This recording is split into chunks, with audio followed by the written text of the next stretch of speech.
Oh, this is the Kimbra show. Matt's not here today, so it's all me the whole time. Probably not. Matt is making drinks right now. I don't think anyone's in here, so I'm talking to myself. Yeah, Kimbra Schaefer is live right now. But it doesn't say we're live. It just says just you went live. Oh. So, how are you out there? It's a good day. It's Friday. That means it's time for the weekend. So I'm going to drink myself a rum and coke. Hi, Todd. Hi, Larry. Welcome.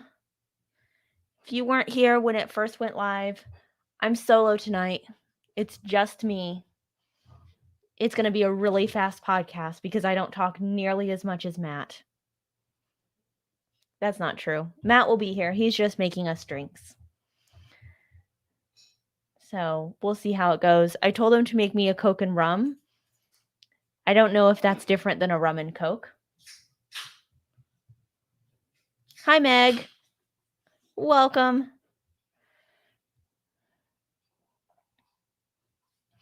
How's everyone doing tonight?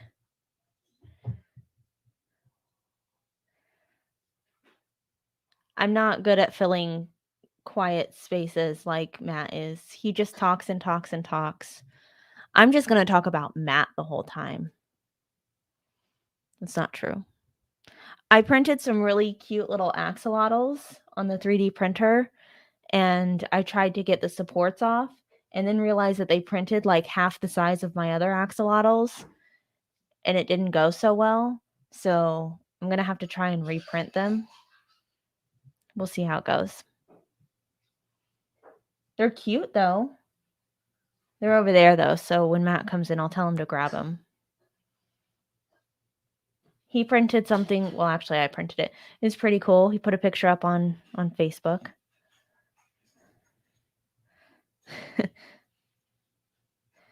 Matt Cousteau. Matt, are you wearing your hat tonight? What? Are you going to wear your Cousteau hat tonight? Oh, you think I should? Larry said Matt Cousteau.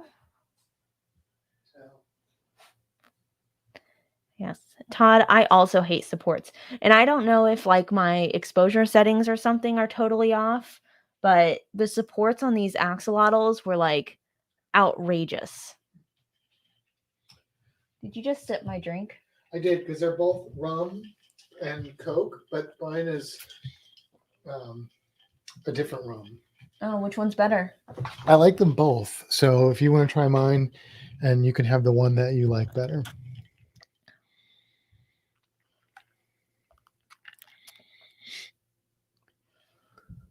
I want them both. That's not an option.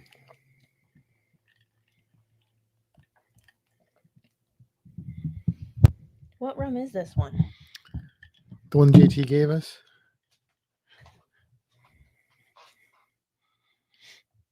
You know that one. Oh, Todd's going to print a Creature of the Black Lagoon. Oh, nice. A same model that I got, or a different one?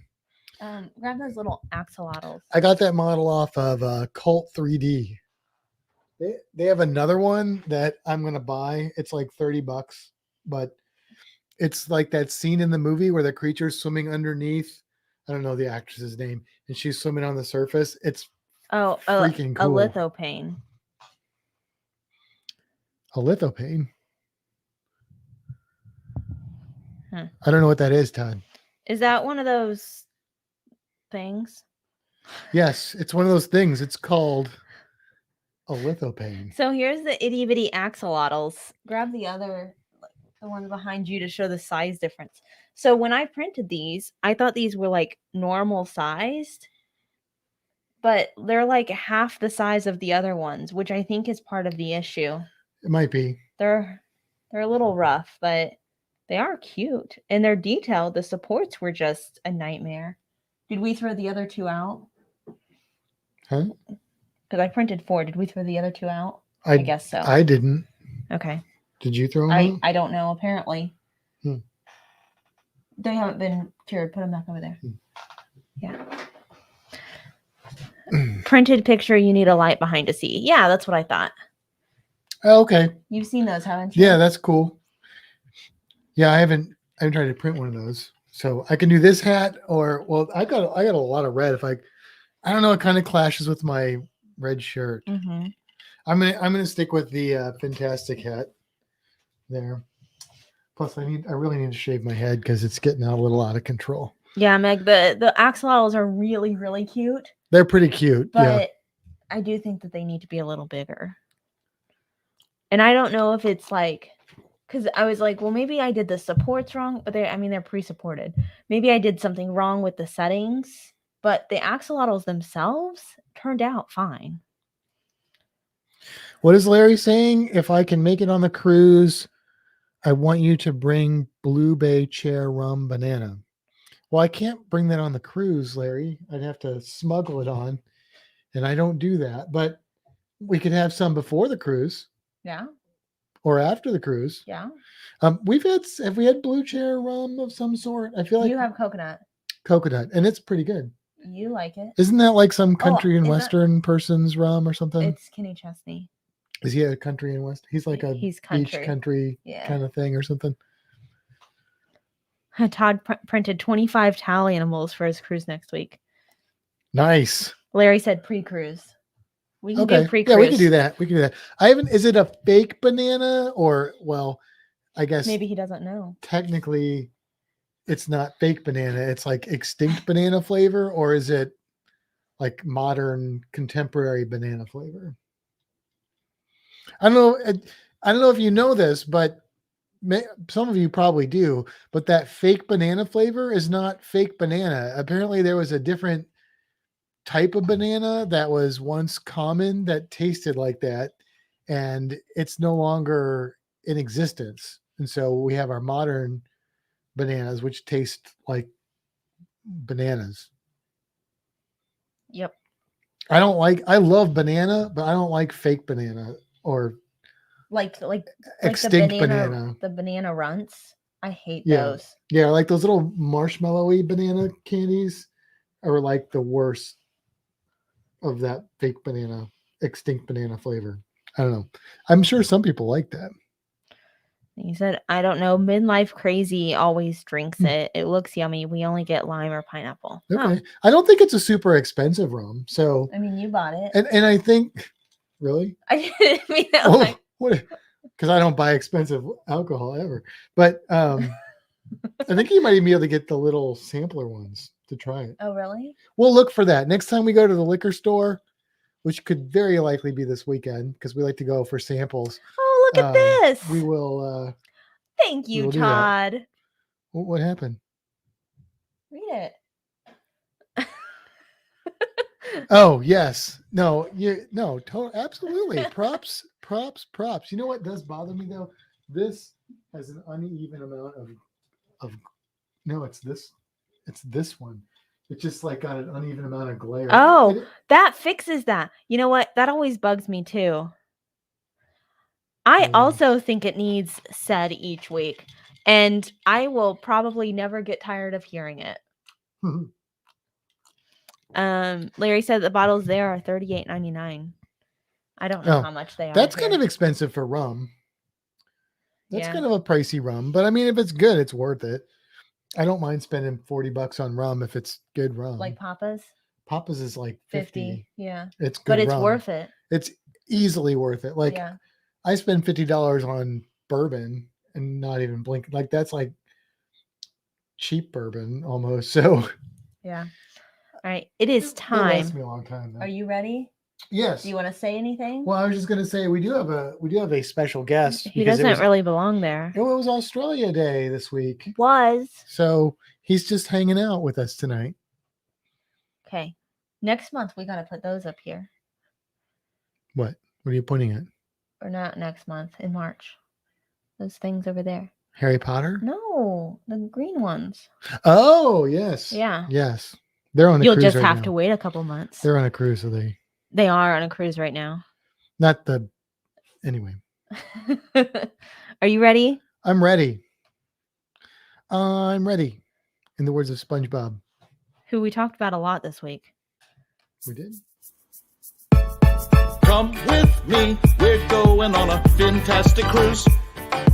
Pick your destination with news, tips, and reviews. But here is an item you might not have thought of. All of the things under the water. Nature surrounds us with elegant features. You can't go on a cruise and not see the creatures. So let's make some magic, let's get ecstatic. Instantly classic, maybe romantic. The wildlife around you, cinematic on your Fintastic cruise. Bon Beanie, and thank you for joining us on another episode of Fintastic Cruising. She is Kimbra. And he is Matt. And welcome. That was a again, fun new Bon one. Beanie. I just came up with that, just like that. Just like that. Just I think that's what the Down Under cruisers like do. that. Well, no, I think, do they? I think so. Something like that. There's something similar. They have a Anyway, really cute little thing. They do. It's adorable. Yeah. It's adorable. Adorable. Hopefully everybody's doing good out there. Welcome to this episode. We have a fun kind of, not really tongue-in-cheek episode, but we are going to have a little bit of fun tonight because we're talking about things that can ruin your cruise. Bum, bum, bum. And we're not going to take that too seriously. Like, we're not talking death, okay? Like death of somebody or sailor. No, we're not going that dark, okay? But we are, or pirates. We're not going that crazy, but we are going to get into that. So, but before we get into that, is there anything we need to talk about, address, commentate on? I mean, I think we should talk about the normal, the regular, the most important, one of the things. Okay. The group cruise. The group cruise. The group cruise. The Fintastic group It will cruise. be making an inaugural run. Going to Grand Cayman, Mahogany Bay, Belize, and Cozumel. That didn't go at all. You gonna finish it, or do I have to just say it? Go ahead. Oh, I was just gonna say it. Oh, You want me to sing it? Whatever you feel is appropriate. On March 12th.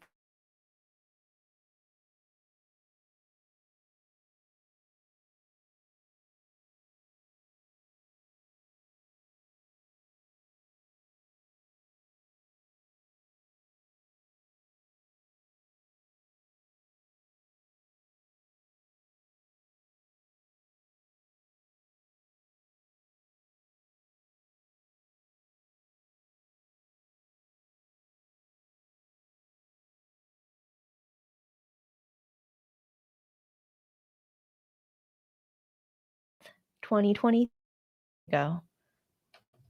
There we go. Are we there? Are we there? If you're listening in the future, then it looks like we lost. Uh-oh. Let us know if we're back. I'm gonna go to the YouTubes and see if I can see us there. I see a commercial. Meg said we're back. We're back. Larry said we're here. Yeah, I'm getting like a little signal. Well, okay, I think we're back, although it looks a little we got a bagak. What?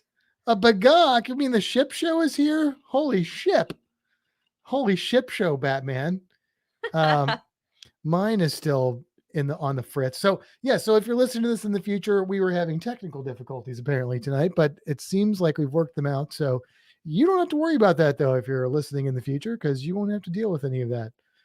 But so anyway, group cruise. Did you all hear about it? It's gonna be really awesome. And we have some really awesome people already scheduled for it. That we do. But we could use more. We could always use more. Like Klaykowski could be there. Basically, there's people in this chat right now that are not scheduled on our group cruise. And we need to fix that. Absolutely. There's like at least 3. Maybe 4. That's more than half of the people I can see watching right now. We get big numbers here at Fintastic Cruising. Larry said, "What are the activities on this group cruise?" Larry, there's going to be all about group cruise activities. There's going to be in the water activities. I guarantee you that. Maybe D&D activities. There's going to be, there may be some Dungeons and Dragons for those that wish to partake, or sit on the sidelines and laugh at us and our geekiness. We will embrace it. Maybe there might be an art class. Who knows? A creature activity. But we'll definitely have a lot of fun. That's the main activity we're going to have, is hanging out with some fun people and having a good time. And you could be one of those people. You could be one of those people. All you need to do is go and email us at fintastictravel@gmail.com so we can get you signed up today. There's my salesman voice. Go ahead. Don't miss out. And if you sign up today, get a free set of Ginsu knives. No, don't promise anything. We can't even send out our Halloween costume contest things. Oh, don't get me started. I know. I will shame us. We're so bad. It's going to happen. I promise. All right. So speaking of emails. Yes, we did get an email, didn't we? You want to start there? Yeah, let's start there. Wait? Let's start at the emails. So I think that's a good place to start. We got an email from Christopher. Thank you, Meg, for posting the email in the chat. Also in the show notes if you're listening or watching in the future. Yes, that's all there. Christopher, email. Christopher says, "Hello, Matt and Kimbra." Well, let me do the subject of this. It says Octopus Story for Podcast, just because it doesn't really tell you much until. Anyway, yeah. Hello, Matt and Kimbra. I just heard about this story and figured it would be something interesting to cover in the podcast. And he posted a link to a story that Matt will talk about after I finish reading.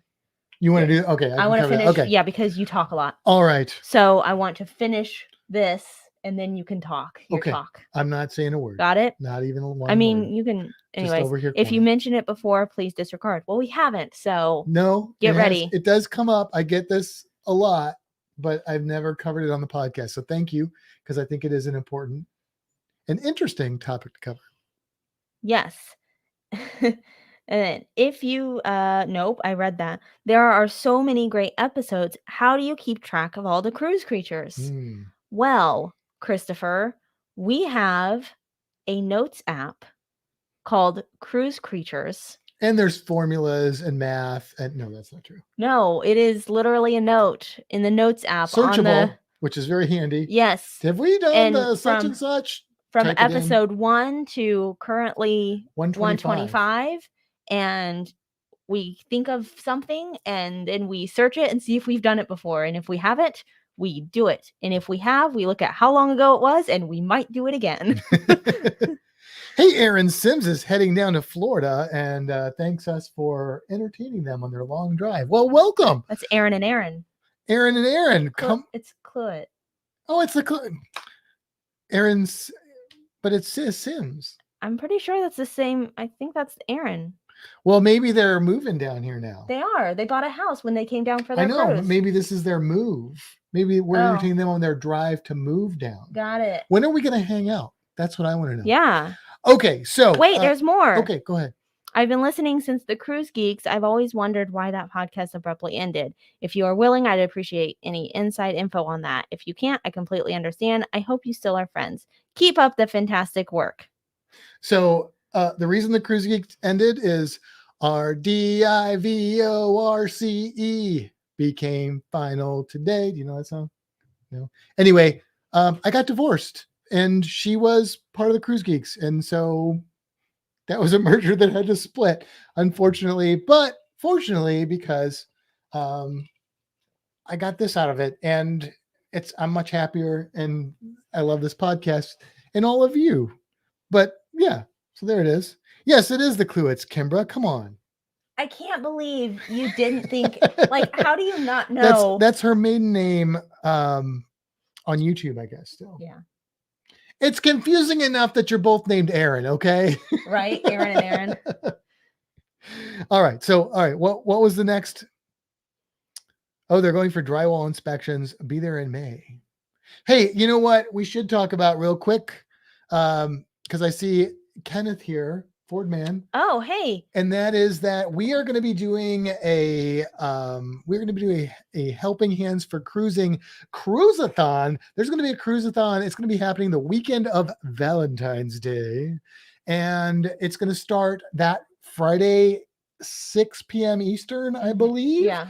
And then go until sometime Sunday, maybe 6 p.m. I think Sunday, that's the plan, unless till we the get a lot of cows people. come home. Yeah. We are going to be in the middle of, we are going to be with the cows in the middle of Missouri, without an internet signal, but we have commandeered some people's home that we don't actually know, but my mother and stepfather know. And they are been kind enough to allow us to come into their humble abode and do an hour, which will be on Saturday, the 13th, right? The 12th? The 12th at 11 a.m. Central, 12 noon Eastern. We'll be on at noon Eastern, but there will be a bunch of people on before us and after us, all for a really cool charity that we are a big part of. We're on the board. We are. We're on the board. We're fancy. Basically, Helping Hands for Cruising, if you are not familiar, is an organization that is trying to earn money to send people that would not normally be able to cruise on cruises, like Kenny, who is in our chat right now. Yeah, He is the first recipient who is going on the October group cruise that we will be on. Yes. With the Down Under Cruisers and Spikers and all those other people. Yes, it's a really cool organization. You should definitely join us and everyone else for the cruise-a-thon. And if you can help support, we'll have a PayPal link that every little bit helps. Yes, I should probably put it in the show notes. But yeah, that'll be there if you can help any at all. It's a really cool thing. It's a really cool organization. We'll talk about it more, obviously, when we're doing the cruise-a-thon, but basically it's an international affair because Down Under Cruisers are in it, and I'm blanking out. The people in England, Two Travel Tour in it. So, and I want to say we have some Canadian links in there, but anyway. Dewey Ski, an RV on the Wayside. Yeah. And I think they're Texas, or Donovan's Texas. But anyway, it's a cool thing. If you got a couple extra bucks you want to throw to help somebody that wouldn't maybe be able to cruise otherwise. Yeah, this is your opportunity. Give them a chance to experience what we all get to experience. Yeah, it's going to be awesome. And look forward to lots of vlogs when we do this October cruise. Not just from us, we probably have some vlogs, but there'll be, I'm sure, vlogs from several of the people who are actually hosting the group cruise. So more to come on that as we get closer. All right, what's next? The last part of the email. I read it all. Oh yeah, the octopus in the room. Yes. So the article. Now I have to find it. The article says. I mean, I know what the article says. Could octopuses have come from outer space? Papers of science could prove why. Ooh. So I read the article, Matt glanced through it, and then read some other stuff. I'm very familiar with this. And I'm somewhat familiar with this article. He'll tell you about it. So Larry says, who's Canadian? Maybe nobody. Maybe nobody. We don't know where anyone is. I don't think there are any Canadians in there, but we have it in our head that there is. So maybe somebody is in spirit or something. Anyway, so this is an article that was posted in a real science journal in 2018. I think there might have been a follow-up article after that, or there might have been before that. There was an article that was written in the 70s by one of the authors that was along the same lines as this, but it wasn't specifically calling out octopuses and other cephalopods. And so every now and then people will send me this. People will send me this article and say, Matt, have you heard of this? Is this real? What's going on?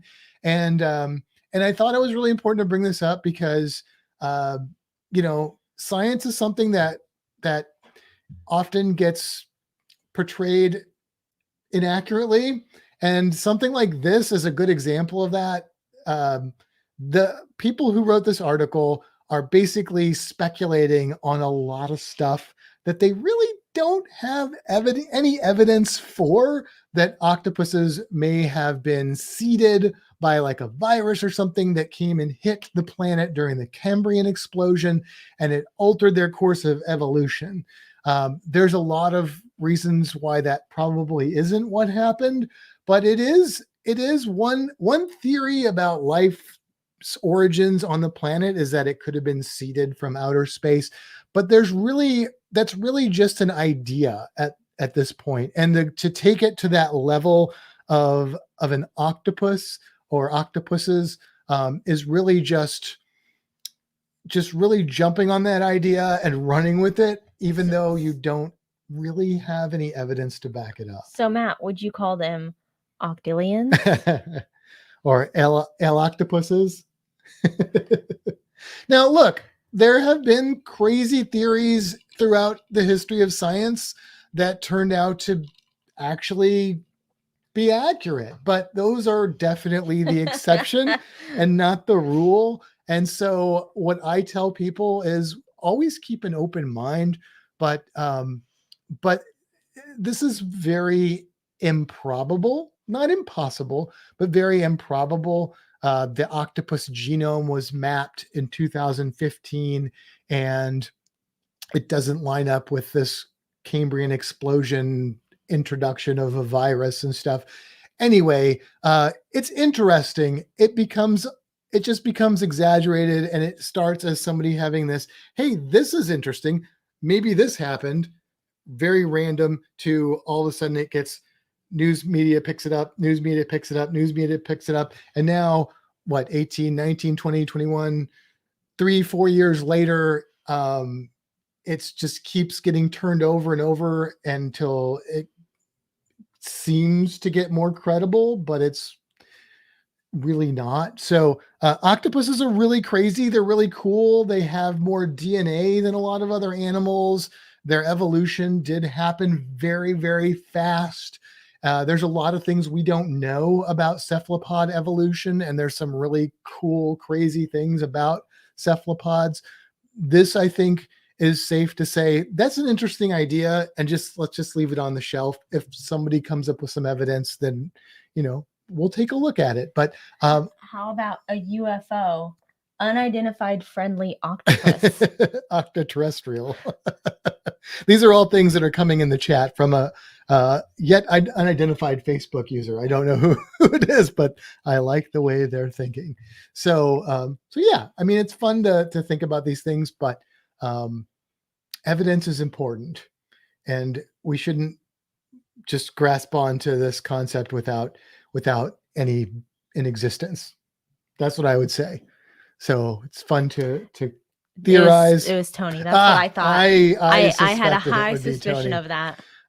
So yeah, so that's that. So if you do listen to this now, or you've seen that article before, that's my take. That's my 2 cents on that particular topic. And thank you for bringing it up so we could talk about it on the podcast. Because I have literally gotten that article sent to me at least 10 times by random people over my cruise days, as being a person that people know in the cruising community. And I think it's an interesting story. So cool. Okay. That was it. We covered the whole email. I think that was the whole email. We talked about the article. We talked about our cruise creatures, and you talked about the cruise geeks. Excellent.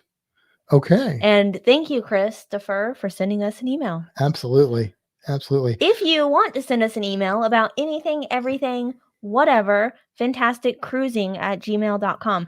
I know we've given you 2 different emails, and yeah, they're hard to keep straight because they're both fantastic. It's also confusing that we're the Fintastic Cruising podcast on the Fintastic Studios YouTube channel. We're just like so fantastic. We have to use fantastic in front of every word that we can possibly think of. We're trying to figure out ways we can confuse people when we set everything up. Yeah, we probably should have done it differently, but this is the way it is. So. Hey, while we've got Tony, we know Tony's in our crowd out there. Tony suggested, I don't know if he's had a chance to listen yet, but he suggested last week's cruise creature, which was the blue dragon, not the not the 5th edition Dungeons and Dragons version, but the sea slug that goes by that name. And I not only was I inspired that we did the cruise creature as the blue dragon, but it's such a cool and interesting animal that I painted one this week digitally. Did my digital painting of the blue dragon. So I just thought I'd share that real quick here before we get into the main topic. We do have a quick question if you want to answer it. Sure. Have we ever done scuba diving for sunken treasure? Oh, I have never done a dive with that as my main objective. I mean, sunken treasure to me is really cool fish underwater. I guess they're not sunken though. I mean, So- maybe like a flounder. Yeah. I have found some cool stuff while diving. Most of it, though, was not human created. So when I was 15 and I first got my scuba certification, I came down to the Florida Keys with it was a scout group. I was never in scouts except for to come on this trip. And we went to the Florida Keys and we went scuba diving. And I still to this day wonder if my dive instructor did this intentionally to like give me an ooh ah moment. But we're scuba diving across a very sandy area and I see something shiny and I reach down. It's a quarter. Okay. So, all right, fine. There's a lot of divers here. It's a quarter. That's not that unusual. It was a bicentennial quarter. So that's a little less likely, Yeah. right? So I kept that quarter. I gave it to my mom. That was the only treasure I think I've ever found, and I wasn't looking for it. I also found a sea biscuit on that trip, which I probably, in hindsight, I probably wasn't supposed to take that out of the water, but 15-year-old 1980 something Matt didn't know that, and I put it in my pocket of my buoyancy compensator device, which we called control devices back then. And when I got back to the boat, I didn't have a sea biscuit as much as I had a crumbled sea biscuit, which I still brought back to my mom, and she kept it in a jar for years with that quarter. Was it smelly? No, because it was just the test. Oh, Of the- see, you of the didn't sea say it was a biscuit. test. It was just the dried out test. It was, I would not, back then, I would not have taken a live animal out of the water for sure. But it was like a sand dollar, but they're puffy. Like I always say, it's like a sand dollar that you put in the oven and the dough rose. Yeah. It's a sea biscuit. So there you go. All right. Okay. We ready for our topic? I'm ready for our topic. Are you? I'm ready. What are some things that could ruin your cruise? And we're not, like I said, we're not talking about death or pirates. Okay. We're not going to those crazy. Well, maybe a little crazy. And we're not going to those dark places. So I have to say, there's something that I've thought of since we created Oh, this list. Great. Oh, we're going to stop the podcast. No, just kidding. I'll just throw it in at some point. Okay. All right. Well, first of all, let's talk about the towel animal in the room because that's the thumbnail. Well, there are no towel animals in this room. There are no, that's not true. Oh, that's true. Never We have the towel animals that our friend Todd printed That's for us, true. which That's are really cool. Look how clear that came in, just like that. Oh, okay. Anyway, yeah, I don't really mean that would ruin your cruise. It wouldn't really ruin my cruise. But it's a bummer when it's not there. I am just saying, if there are two kinds of people in this world, those who love and adore towel animals and those who have no soul. That's all I'm saying. I'm just going to leave it there. But no, it wouldn't really ruin my cruise, but it would make me sad. My mom says she still has the jar with the sea biscuit in it. How about that? So if you don't like towel animals, you're wrong. Moving on. All right. So, but seriously, what are some things that could ruin your cruise? Being hungover. Yes. Have you ever been hungover on a cruise? I have, but I've done it strategically. Strategically hungover? It hasn't ruined my cruise because I usually, if I drink too much, I do it on the last night. Ah, so you're hungover on getting off the ship. Either getting off the ship or like my last day, which is Okay. usually fine depending Okay. on what's going on. So yes, but it's been strategic. I have never been hungover on a cruise because I don't usually drink that much on a cruise. and I don't want to be hungover on a cruise. And as you get older, you wear out the soles of your party boots, to quote my favorite band, and it gets a little bit harder and harder to recover from those. And so I don't like that anymore. Not that I ever enjoyed it, but what used to be just the morning is now like 2 days. So I just don't typically drink enough that I would get hungover. I don't think it would ruin my whole cruise if I did make a mistake and drink too much. Like, if we're drinking out of shoes or something on this group cruise in October, but I'm still not behind yeah, that. I'm not really with that either. But it could ruin like a day or maybe even a day and a half. It could definitely put a damper on your cruise, but that's about it. I don't know. Yeah. I think that's it. So that's why it's the first one we brought up, because I think it could, if you're a person that just has to drink a lot and you get hungover, that maybe it would make your cruise kind of miserable. I don't know. Yeah. I haven't drank like that since like my first 2 cruises. So Yeah. it's happened, but you drink more than me in general anyways. Yeah, but not that much. I mean, I don't get hungover. No. I'm just saying, like, Yeah. you have more drinks within a week than I do. Typically, yeah. Like, I might have one on a Friday night. And I might have one every other night or something. It's because I'm a party animal. That's right. But you know what I am thinking? What I have done is I've made myself sick from eating too much. Again, that has not ruined my cruise, but it has made my stomach upset and kind of altered a little bit of my cruise, but nothing terrible. Erin makes a really good point. She says it bums her out when the room steward unassembles the towel animal and makes another. She likes to create a zoo. Right? I agree with that. I hate it so much because I grab my towel animal and I put it like at the corner of the couch because I want it to sit there. And then I come in the next day and it's not there and there's something new. The new thing is lovely, but where is my elephant? Your first towel animal had to die and sacrifice itself to create the next one. But then I see pictures like on the cruise page of like other people who have like zoos of animals, and I'm like, yeah, why is mine gone? Depends on your steward. So and look, I get it. If you like were to just randomly throw your towel animal on the chair, maybe they would be like, okay, I'll take it apart. But sometimes I will carefully, strategically place them someplace where it's obvious that I carefully placed this towel animal so that it would not become disassembled. And maybe next time I'll put a note. Please leave me so I can make more friends. So I've had lots of awesome room stewards, but I had one that was exceptionally awesome. And I thought I would draw them a picture because that's what I do. That's like a way that I show affection sometimes, is drawing pictures. So I drew them a picture of the towel animal and I wrote a note and said, thank you so much for all the towel animals you've made us. I made one for you. And I set it, I think, on the counter, on the bed. I don't know. They never took it. So either they were like, what is this garbage?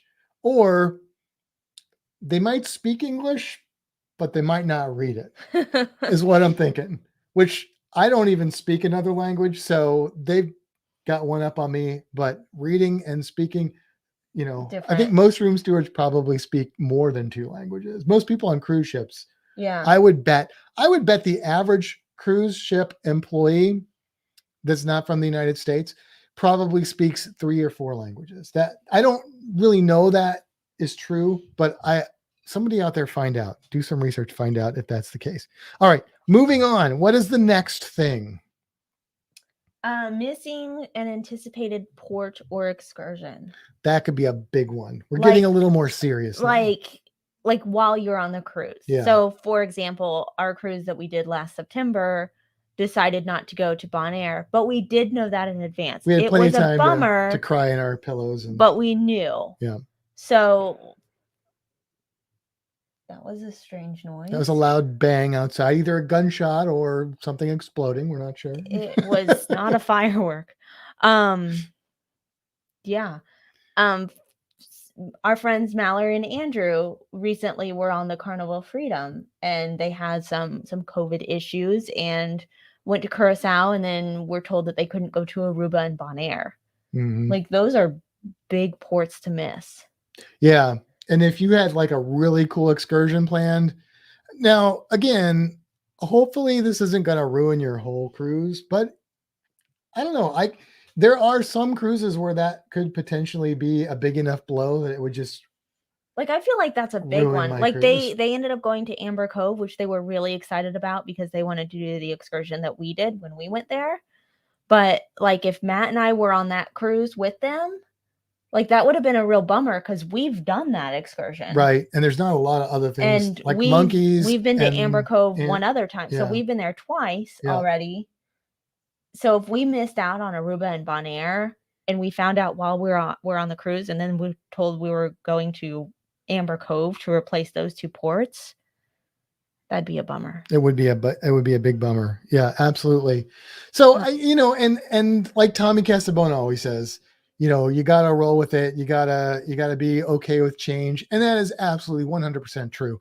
But we all have our limits, right? Like there's a point where you cross a line where you just can't take anymore. Right. So that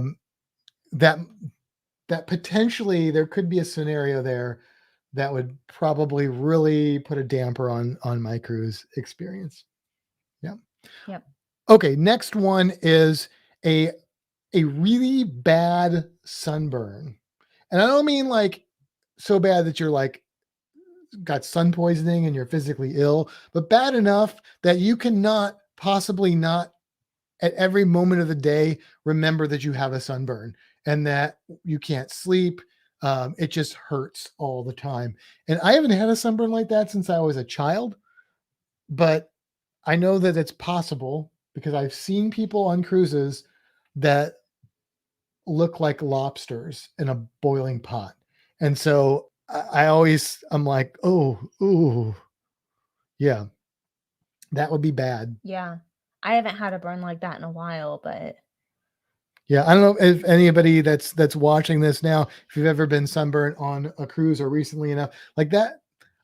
Yeah, I mean, my friend Ashley always gets burned pretty bad when she comes down here. Yeah, she's pale and she's from Indiana, so like she comes down to Florida, and I spray her down with sunscreen. I'm like, do not get burnt this time.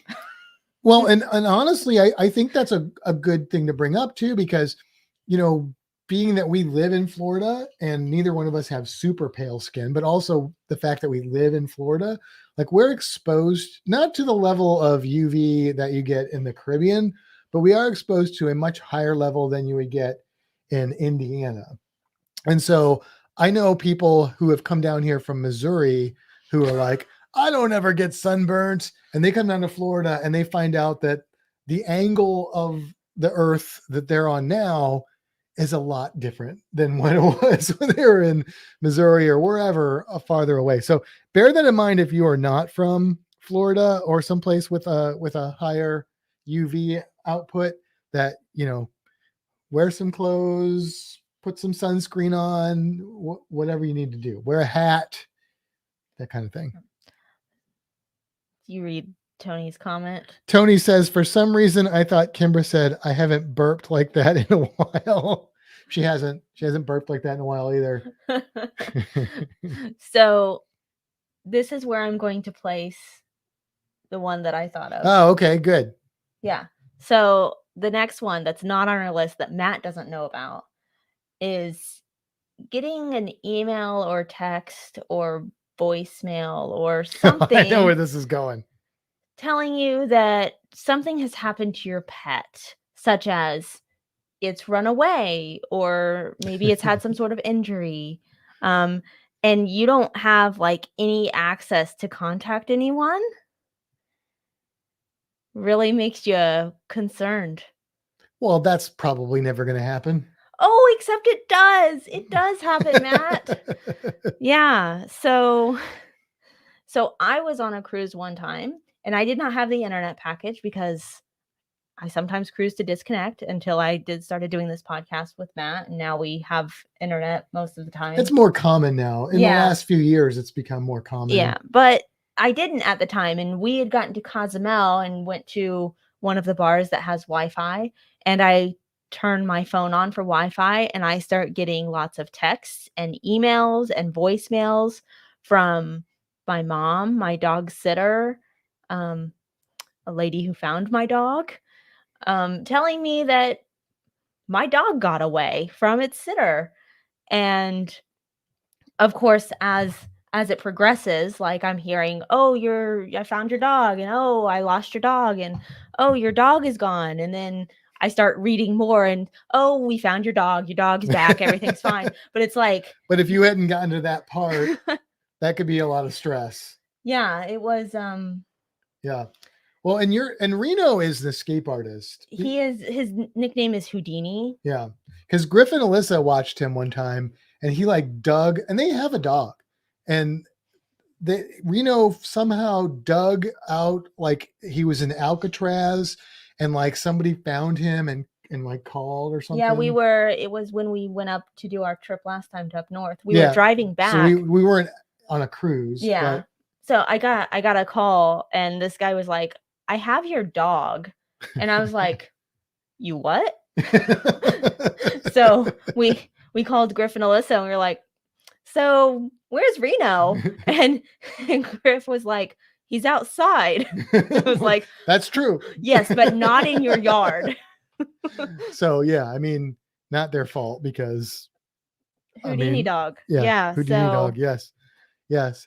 So that's a good one. I know. That's a good one. Yeah, finding out something that's happened to your pet that you can't do anything about. We should make a new animated movie called Finding Reno. All right. Next one is one that I have had more experience than I'd like to, and that is sandflies. Now, sandflies, I've run into these in Honduras. I know they're also in Belize. Sandflies can mean a lot of different things in a lot of places. There are literally thousands of insects that are referred to as sandflies, and they're different things in different areas. But the ones that are in Honduras specifically, I can speak to, because if you are the kind of person that is annoyed by a mosquito bite, a sandfly bite is like that times 10. And they also are usually, for every one mosquito bite, times 10. So you get lots of them and they itch to a neurotic level. Like mosquito bites bother me a little, but not that much. I'm lucky in that way.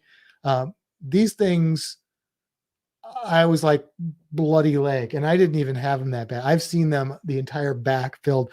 Sandflies could ruin your cruise because you could get bit up so bad that you would just be miserable, just absolutely miserable. And there's not a lot you can do. You can put different like anti-itch things, cortisone, like hydrocortisone. There's things you can do to help a little bit, but you're just going to have to power through it. And it's not an easy thing to power through. Like you can't sleep. If you get them bad enough, it's bad. It's real bad. And you don't even know that they're biting you until like a few hours later. Like you don't know while you're sitting in Maya Key in Honduras that you're being attacked.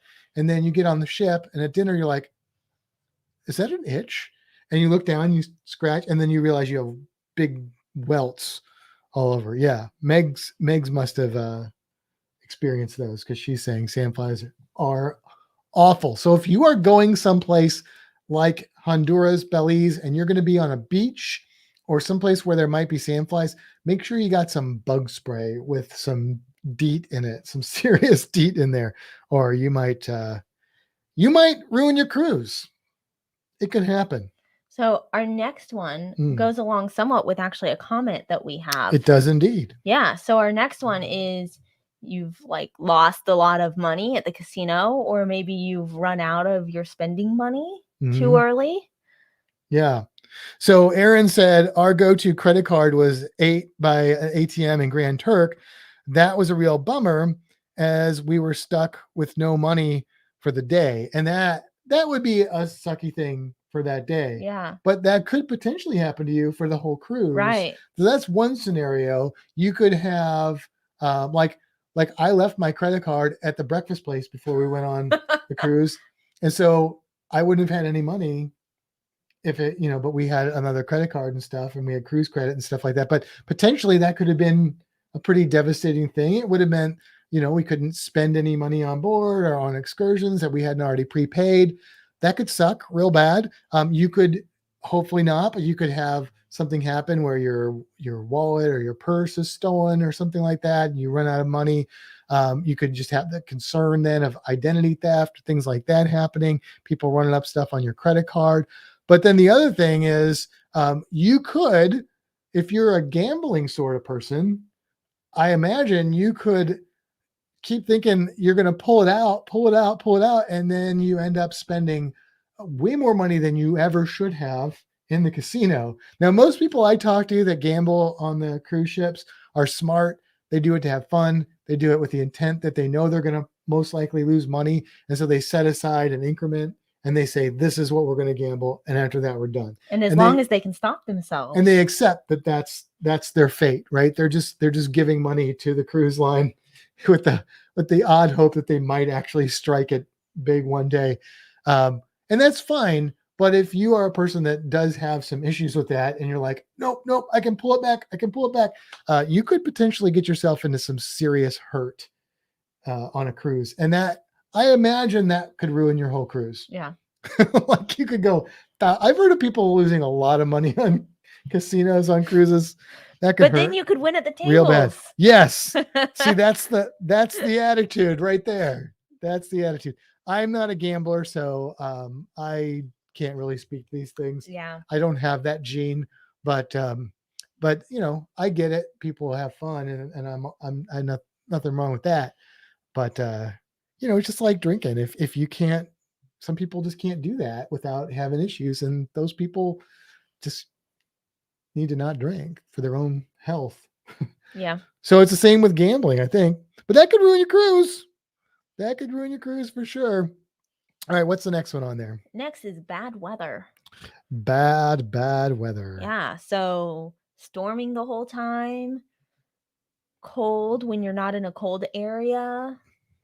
Tony wants a UFO shirt now with the octopus. An unidentified friendly octopus? Yes. I think that should be something that happens. I mean, I did just do the live fast, die young cephalopod octopus stickers and shirts. Maybe you should do like an octopus series. Yes, that's a good idea. Which I don't know. I imagine most of our people that listen to this podcast probably get the joke here, but just in case you don't, octopuses live an average of 1 to 2 years. So do squid. So they are the true live fast, die young animals. So anyway, I wore that. We were closed at work this week. The aquarium was closed for like cleaning and renovation and stuff, but we all went there and we were doing a lot of stuff together and we got to wear whatever we wanted. So I wore that shirt. And so my coworkers, some of them got it. I don't know if all of them got it, but some of them were like, other ones were probably like, you're old. Why are you wearing a live fast, die young shirt? You obviously didn't take that advice. And then others were like, I see what you did there. So anyway, okay. The weather can be a problem. Yeah. Now a little rain on a day or whatever, fine. But if it's like storming, you can't go out and do anything the whole time. If you're on a good big ship like Mardi Gras or one of those Oasis class ships, there's probably a lot of fun stuff you can do. But look, some people cruise just to go on the ship. Yeah. And so they probably don't care that much. Well, I'm thinking of a few years ago, I think Mary Miller was on a princess cruise, a Panama Canal cruise. I remember she missed because of the really bad storm. Right. She missed a few ports. Yeah, you could miss ports. That could go back to the earlier one that we had. But I mean, if you're like us, yeah, you enjoy the ship, but that is not why. Like if it was just the ship, I wouldn't be a cruiser. Like I enjoy the ship, but that's not why I cruise. I cruise to go to these destinations. I cruise to be in the Caribbean. And so if I went on a cruise and the whole time it was just miserable weather, I'd still try and have fun and keep a positive attitude. But there's that line again that you can cross. And I know myself, and I can get grumpy and I can lose that glass half full attitude, and sometimes I can get it back and sometimes I can't. And so that would be a tough one for me, this bad weather. Yeah. That would be a tough one. All right. What is next on the list? Next, we have fighting with your significant other or shipmate. That would suck. That would suck. That would suck. And I've in the past, I've gotten into spats that lasted for a day or maybe a little more. That did put a big damper on that section of the cruise, but never more than that. But we have seen this on cruises, not from people that we know per se, but like when we were in the steakhouse on the Horizon, and there was a couple in there that were just embarrassingly fighting with each other, and that wasn't limited and restricted to that one night. That could ruin your cruise because you can't really get away from them. Like you can't go stay at your buddies. I mean, unless you got a big group maybe or something, but I would be stressed out. Like I don't like fighting with people that I care about. So even if I know I'm right, which I usually do, I still don't like it when we argue, What? Really? No, it's a tension that I might put up a front that I can go and not think about it and do, but that's not really what's happening. I'm just dwelling on it. You're gonna make these people think that we fight. We actually get along very well. Yeah. I mean, we don't really, I think the most that happens is I get cranky about something and then you just ignore me or tell me to get over it, and I do. That's how it works because I can't fix it. Yeah. So I'm just like, fine, he can have his time. Yeah. And once he's done, he'll be done. And for me, that's very effective because otherwise you start poking and prodding and I used to try escalates. And fix it and then it never worked. No. So I'm just like, fine, he can be mad about it and he'll get over it. Yeah. Because usually I'm never mad about you. I'm just mad at something else. And I just need to pout about it. And then I'll come back in 15 minutes and I'm fine. So we have another one that's come in that's not on our list, but pretty specific. A family member forgets their passport, so you call the license office in your town and have to send them a picture of a note that says they can print a birth certificate so your brother-in-law can pick up almost an hour away from him. Then he has to text a picture of it that then you send to the cruise person who prints it, and your family member is allowed on the ship. Wow. I feel like that's happened to Todd. So basically, don't forget. Well, and then he said, so yeah, it can happen. Just saying. So don't forget your passport. No. Make sure you've got your passport and then check again. And then before you leave, check it one more time. That could ruin your cruise. That could ruin your cruise because it wouldn't happen. Right? So that's different. We're not even on that particular topic, but that is something to definitely consider. Yeah. So fighting with, and also, I've been fortunate. Everyone that I've cruised with, I've really enjoyed their company, and even me, especially you. Aww. But I know that there are people that are not as fun to cruise with for whatever reason, and they can spoil your time.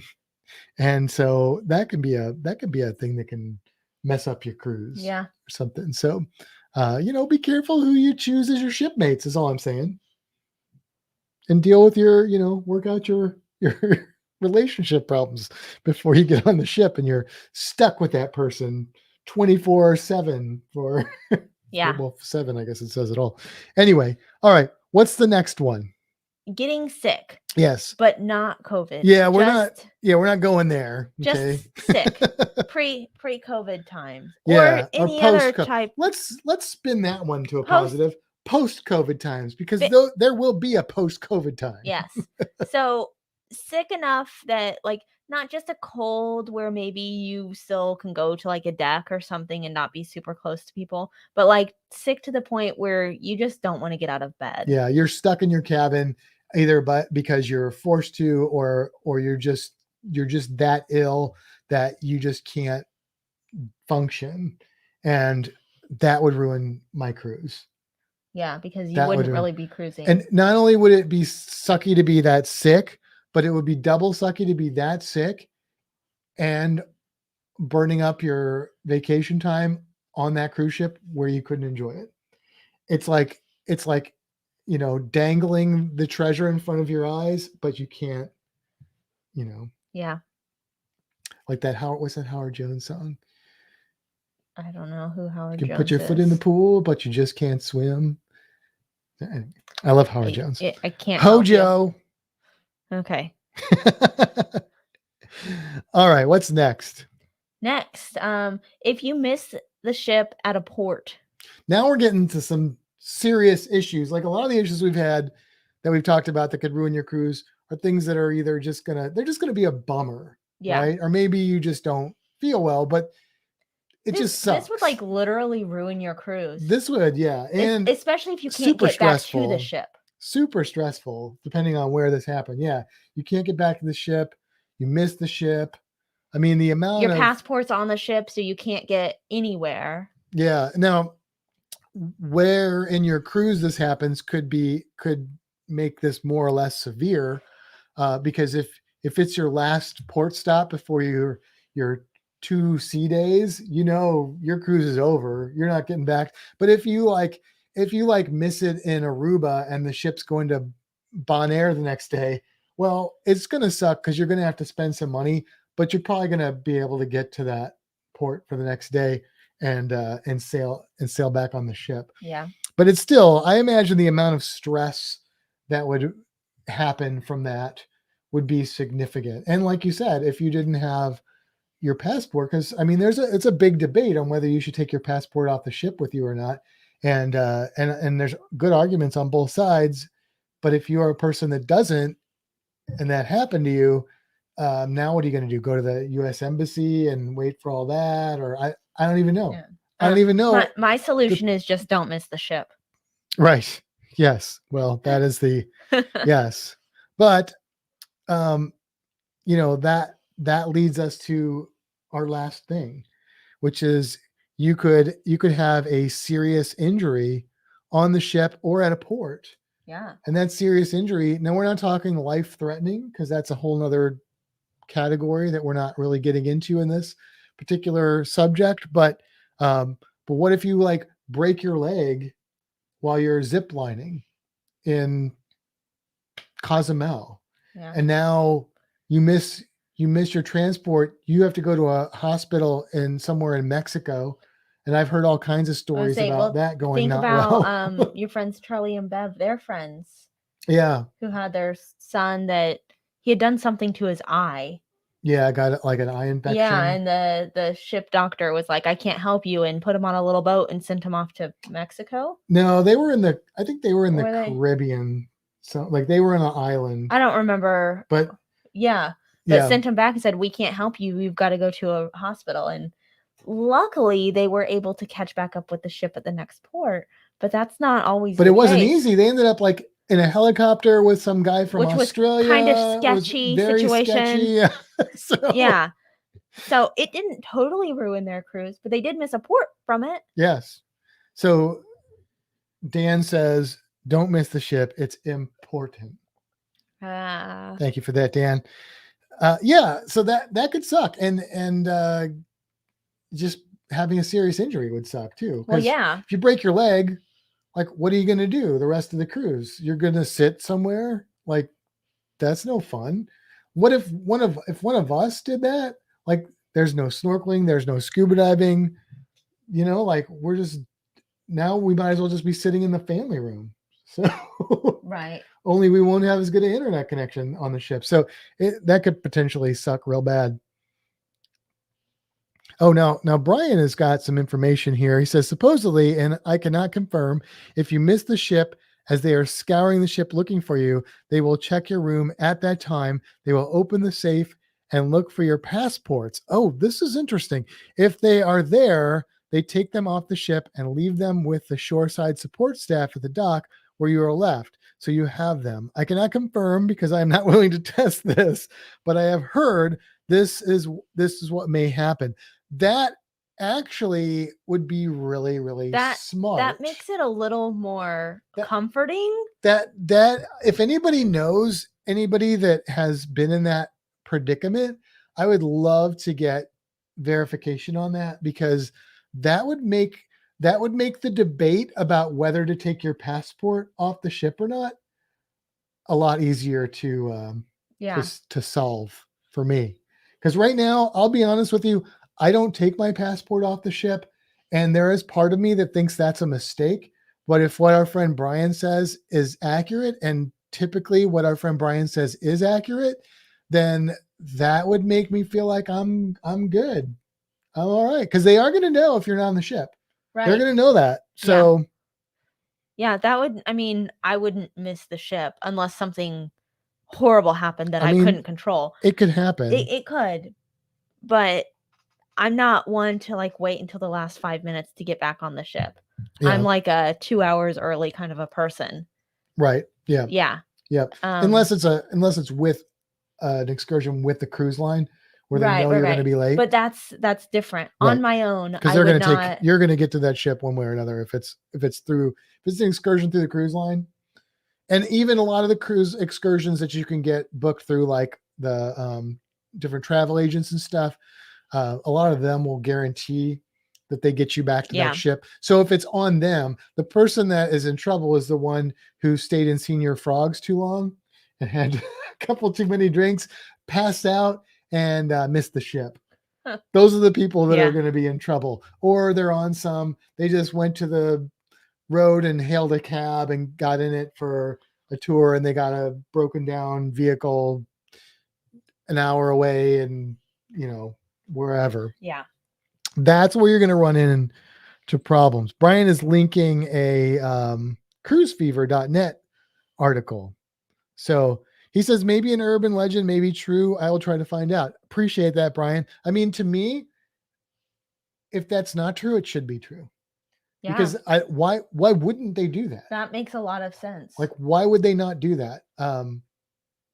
Absolutely. In fact, it almost makes me think, I don't know if it's dangerous. Maybe this is a bad idea, but it would almost make me want to leave my passport out, like so they could easily access it. Right. But I don't know if there's like a lot of identity theft from passports. I don't know. I don't know the answers to these questions, but it is definitely an interesting topic. We'll have to look into this more and see what we can find out. All right, let's roll with the cruise creature. Because a cruise creature is not going to be a cruise creature. It's going to be cruise creatures.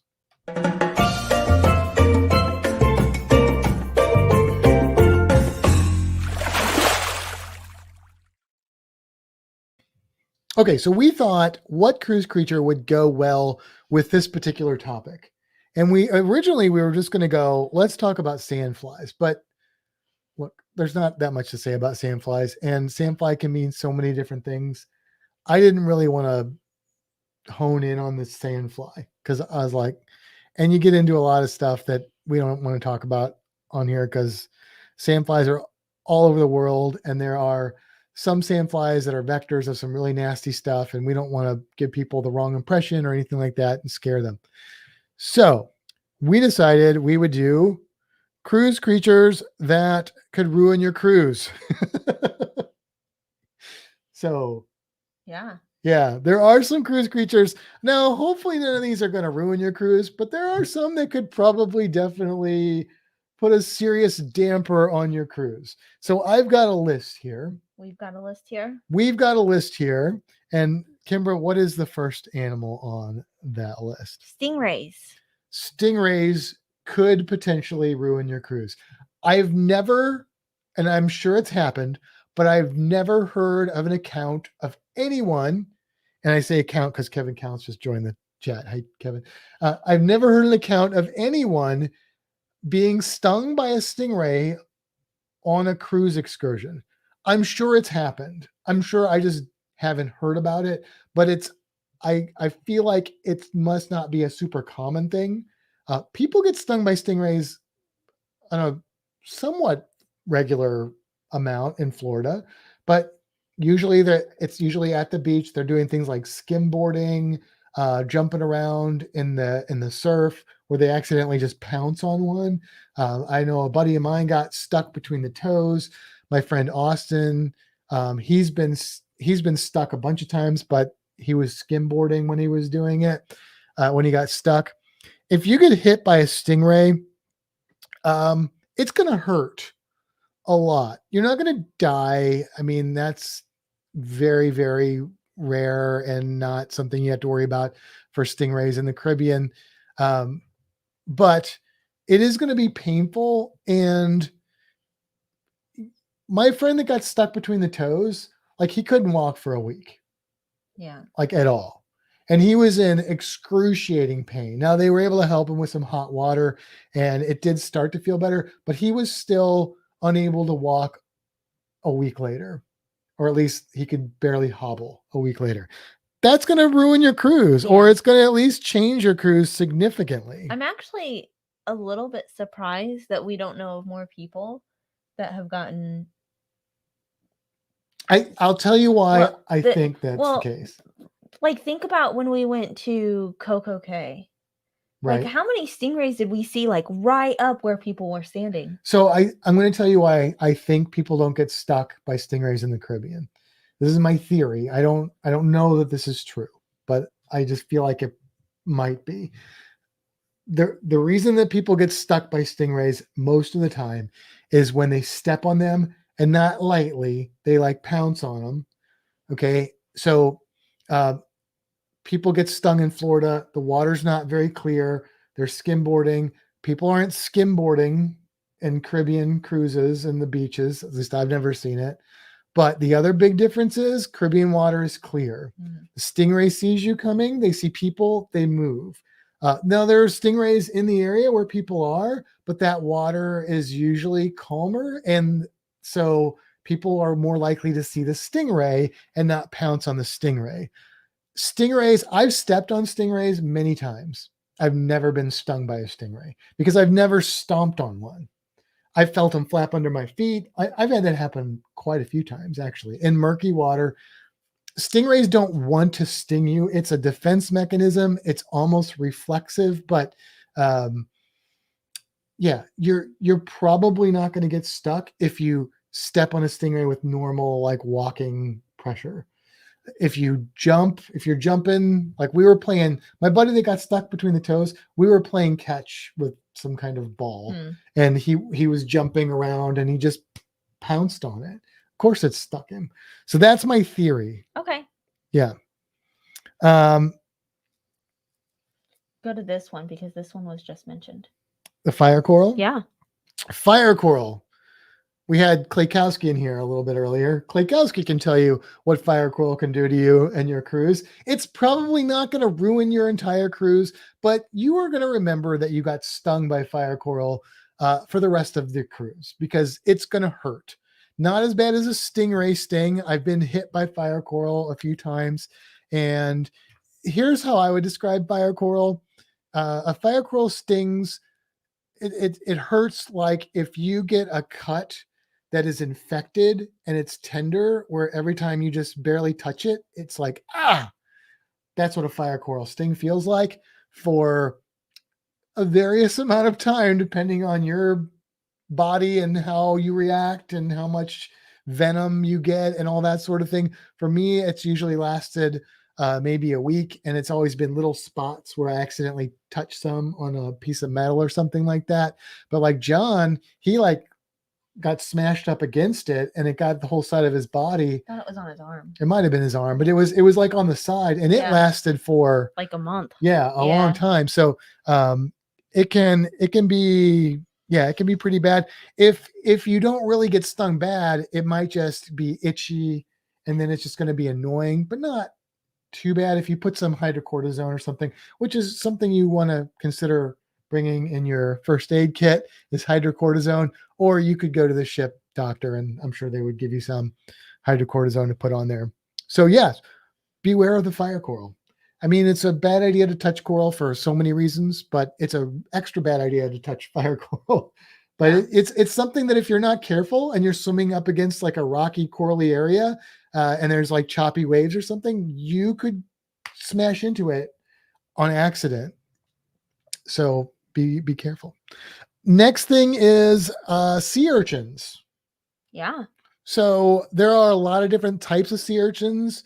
And in the Caribbean, most of them, if you stepped on them or put your hand on them, it probably wouldn't be that big of a deal. It would be a big deal for the sea urchin because you'd probably crush it. But it wouldn't be like, it might stick you a little bit, but that's it. But there is a species called the long spine sea urchin that's in the Caribbean and in Florida that have long spines, like, they're called the long spine sea urchin. Mm-hmm. They have a toxic property. You could argue it's a venom that will hurt much worse. And depending on who you are, you may have a more serious or less serious reaction to it. One of the guys that we work with who works with our corals and stuff, he's very, very prone to having a bad reaction. Sometimes he gets stuck because he works with these long spine sea urchins, and he says it'll make him pass out. So that's bad. Yeah. But for most people, it's just going to hurt, and it's probably not going to ruin your whole cruise, but it's definitely you're not going to forget. And if the spines break off, which is pretty high probability that'll happen, you're going to be going to the doctor or a doctor locally and having those removed, and you have to worry about infections and stuff like that. So again, it's not life-threatening, but it is going to be a pain in whatever you hit the sea urchin with, and it's gonna put a damper on your cruise. What's the next one on the list? Jellyfish. Jellyfish. Have you been stung by a jellyfish? I have been stung by nothing. You have been stung by nothing Well, except at all. ants. Yes, you've been stung by fire ants. Yeah. So I've been stung by jellyfish quite a few times. Most of the time, it's really not a big deal. I've been hit by our more common species of jellyfish in Florida. It hurts for about 10, 15 minutes, like stinging nettle, if you've ever experienced that plant, and then it goes away. But there are some that are a little worse. I've talked about this before. I got stung by a warty jellyfish in Belize, and that made me think about it. Again, a few hours later, it was just a few bumps that didn't hurt anymore. But when I got hit, it was pretty bad, but it didn't ruin my cruise. It just, I kind of thought it was interesting because I'd never been hit by one that hurt that bad, and I went and got a picture of it. But I mean, for most people, it's not going to ruin your cruise, but it might ruin your excursion. Yeah. There is, however, a jellyfish in the Caribbean potentially that could ruin your cruise, and that is the box jellyfish. So these are not super common in the Caribbean, but I have seen them in Grand Cayman. I almost touched one because I thought it was a ctenophore, and then I saw it had tentacles. They're not true jellyfish. It doesn't look that much like a ctenophore. Well, they do when you just see that cube. Okay. So they're called box jellyfish because they have this kind of cube box shape to them, and their tentacles. These are not the species that are in the Caribbean, by the way. I don't think, but they look pretty similar to that. All the box jellyfish have a similar body design, and they're really hard to see because they're almost invisible. Like this, I chose this picture for a reason. If you get stung by one of those in the Caribbean, it's not going to kill you. If you get stung by one of those in Australia, it might, but in the Caribbean, it's not, because they're different types. But it is going to hurt, and it might continue to hurt for the rest of your cruise. I don't know anybody who's been stung by a box jelly in the Caribbean. I don't think they're that common. I don't know how bad or how long that would last, but yeah, not fun. Next on there, we have the scorpionfish or lionfish. Somebody recently sent me a Facebook message that somebody they knew stepped on a scorpionfish, and it was bad. Kind of like a stingray on steroids. One, they have multiple dorsal spines. I'll put a picture up for those watching on YouTube. They blend in really well. I've seen this species of fish in Curacao, Aruba. I think I saw it in Half Moon Cay. I've seen it in Roatan, Honduras. Those little spines on their back have a venom that is really just all about pain. It's not a dangerous venom, but it's a venom it's just for defense. So it doesn't need to kill. It needs to make things not want to ever touch one of those again. So it hurts real bad. And I know the person that got stung, I mean, they ended up at the ship doctor and they had to get antibiotics, and they were like my friend that got hit by the stingray. They weren't able to walk and stuff like that. Now, if you see one of these fish, they have really good camouflage, and they're usually in kind of rocky areas. But when they start to swim, they have really bright colored pectoral fins. So they're really an interesting fish and kind of a beautiful fish, but you don't want to get stung by them. Again, that's the only person I know that's ever been stung by one of those, but I'm sure I just don't know everybody that gets stung by one of them. But I don't know. I don't think it's very common because the areas where they are, people aren't going to generally be walking around. I don't know exactly where this happened. And if this fish sees you coming and stuff, it's going to swim away. Like I've scared them trying to take pictures of them before. And I get like within a foot of them and they're like, nope, I'm out of here. And they just swim away. I usually wear scuba booties or water shoes in the water. That anyway. would increase your chances of not getting stung, but I would not be surprised if that spine would go right through the bottom of a scuba booty. It would definitely go through the sides, the neoprene, but it depending on how thick your booty is. How thick is my booty, It Matt? might not penetrate. Tell me how thick my booty is. You would probably be in trouble because it's not very thick. But it's a 5 mil. Oh, that. No, your booties aren't 5 mil. I'm talking about the sole of your booty. What's next? Next up and last up are going to be the sandflies and mosquitoes. So this, by the way, is what Meg's wearing steel-toed shoes from now on. this is what a sandfly looks like in Honduras, but they're much smaller than this. They're not mosquitoes per se, but they are very similar to mosquitoes, and so kind of a same sort of MO. Where the females are the ones that typically will cause the problems and stuff. But yeah, just if you're going to some place that is known for mosquitoes or sandflies, bring some bug repellent and just know that you might be getting attacked when you don't realize it. When we were in Aruba and we walked back on that trail and we started getting hit by those mosquitoes. Oh yeah, that was bad. I was so worried that those were going to be sandflies, but I didn't think they were, because when I've been bitten by sandflies, I didn't know it till after the fact, and they weren't, because the itches from that didn't end up being that severe. They weren't that good. They weren't like horrible. Like I felt them at least another day later. Right, but just for like a day, right? Not for like 2 weeks. Yeah, yeah. But they Well, I guess we'll jump into your next one then. Yeah, Meg, Benadryl is a good thing to bring too. Yeah, because that can help with like allergic reactions and stuff like that. Yeah, but those mosquitoes, like one got me, and then we took a couple more steps, and then another one, and then like they surrounded us, and even on our walk back, it's like they were like following us. Billy says, Billy J Travel sprayed my computer screen with off after seeing that sandfly. Yeah, you don't want to mess with sandflies. They are no fun.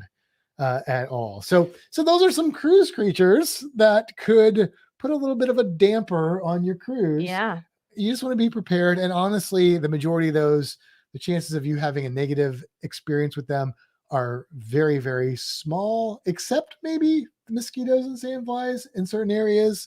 Your probability of having bad experiences with them are very high. So, like the Boy Scouts say, be prepared. Or like Scar says, be prepared. And there you go. And that is our podcast, I think. All right. Anything else? I don't think so. I think that's it. I think we're done. All right. Well, on that note, it's time to head for the horizon. And until next time, seize the day. Have a fantastic week, everybody.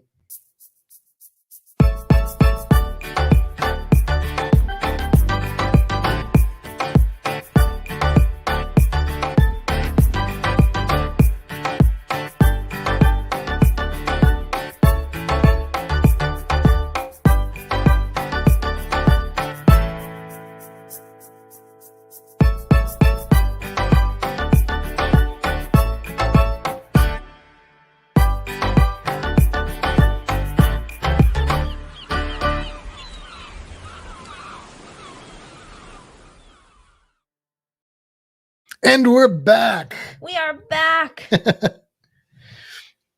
Thank you for hanging out with us after the credits. If you don't know, we usually like to come back on after the credits for a little fun, whatever, if we have anything fun to say, and then we will cut it, and then we'll stick around and chat with the people out there for a little while until people get sick of us or we get tired and we have to go. So you have something? Well, yeah. So Okay. so there's a show that I've been waiting for a decent amount of time to come out. And when I first found out about this show, I thought it was going to come out like the next month. And then it kept getting pushed back and pushed back and pushed back. And it came out today on Amazon Prime Video. And if any of you have ever listened to us talk, which considering this is a podcast, you probably do. I often listen to Critical Role, which is a D&D, Dungeons and Dragons. Dungeons and Dragons. We have to interpret for the random chance that somebody who's not geeky. Yeah, that's true. Watches or listens basically, to this. it's a bunch of voice actors that play Dungeons and Dragons, and I watch this on YouTube, and like each episode is like 4 hours long. So I spend a lot of time watching this or listening because it's mostly listening. Hundreds of hours. Like a lot of time. Well, anyway, it's gotten really, really big. So they decided to create an animated series. And it came out today. Just a little PSA. This is not a cartoon for children. No. There is nudity, there is profanity, there is blood and gore. Yeah. So, and there's not nudity on the thing that you watch, but there's definitely profanity. Oh yeah. In the thing you watch, and descriptive violence. Yes. So just be aware of that. Not necessarily for the younger people out there that may be sensitive to those things, but if you do like that podcast, well, I guess it's more of a YouTube thing. It's a YouTube thing, so it's they do a podcast out of it, but it's really first. Yeah, it's a YouTube I don't know deal. What it is now, but when they started, it was on Geek and Sundry. I don't know if that's still the case because I'm still on their first campaign, and they're now on their third one. Because it's a lot of hours. So it's called Critical Role on YouTube. If you just look up Critical Role, you'll be able to find it. If you've never seen anything about Critical Role, then you probably haven't gotten out much. But then again, it's 2022, yeah. So you might not have. But anyway, so the group is called Vox Machina. So if you want to watch it on Prime, it's The Legends of Vox Machina. Yes. And it's good. We've watched the first 3 episodes, came out today, and new episodes are supposed to come out on Fridays. They're short. Yeah, they're like half-hour episodes. Yeah. So are they even half an hour? It was 27 minutes. Oh, okay. Yeah. Right. They go fast, which is probably a good sign. We've only watched the first 3 episodes, but I think it's probably going to follow along with what they actually do, like when they play their campaigns. And we might do a Dungeons and Dragons type game on our group cruise. Yeah. Because that's the kind of nerds that we are. And we wear that badge proudly. Yeah, I feel like I keep creating characters for games, and then we play like one session and then we never play it again. And I'm really sad because I get like really excited and connected with these characters, and then I never get to do anything with them. Yeah. Yeah. Meg said her dice are packed.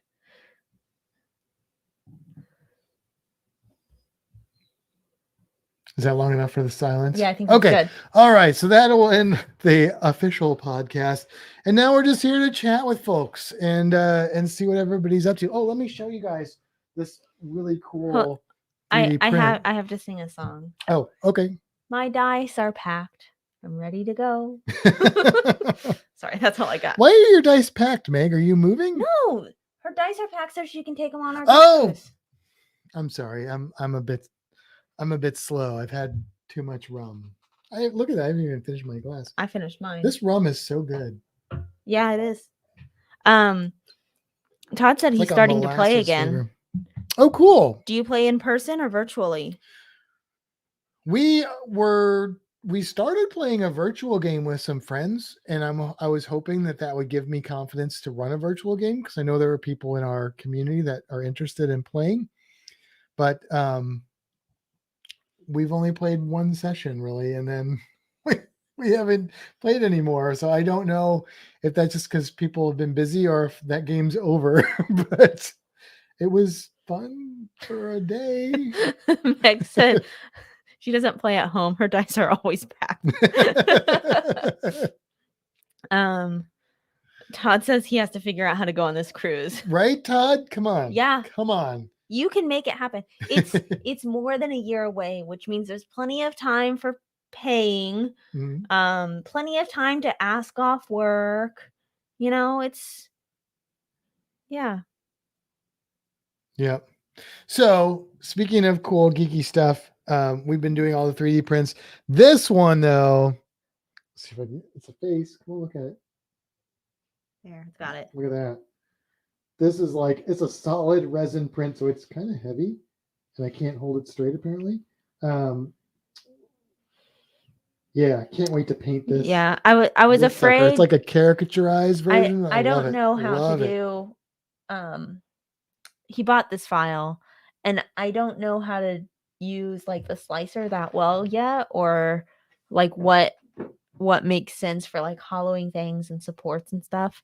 And it was just the file; it wasn't pre-supported. So we were going to hollow it out, but we've had some issues with failed prints and weird things happening with our printer, so I wasn't comfortable doing that. We had a couple, yeah. Well, and the problem with the 3D print of something like that is that took what, 10? Almost 12 hours. Almost 12 hours. So you really don't want to take unnecessary chances. You're like, I could try and hollow it out, and then it might probably be okay. And in 12 hours, we'll know. But if it's not, then I just wasted that resin. Or I could use a little extra resin and increase the probability of it coming out okay by double. And so we're like, it's just resin. And it turned out fine. Yeah, it turned out really good. Yeah. Yep. So I got to prime it and paint it and all that sort of thing. Aaron, we are trying to figure out time-wise how to go with you in March. We have 2 other bug cruises. I think that's big cruises.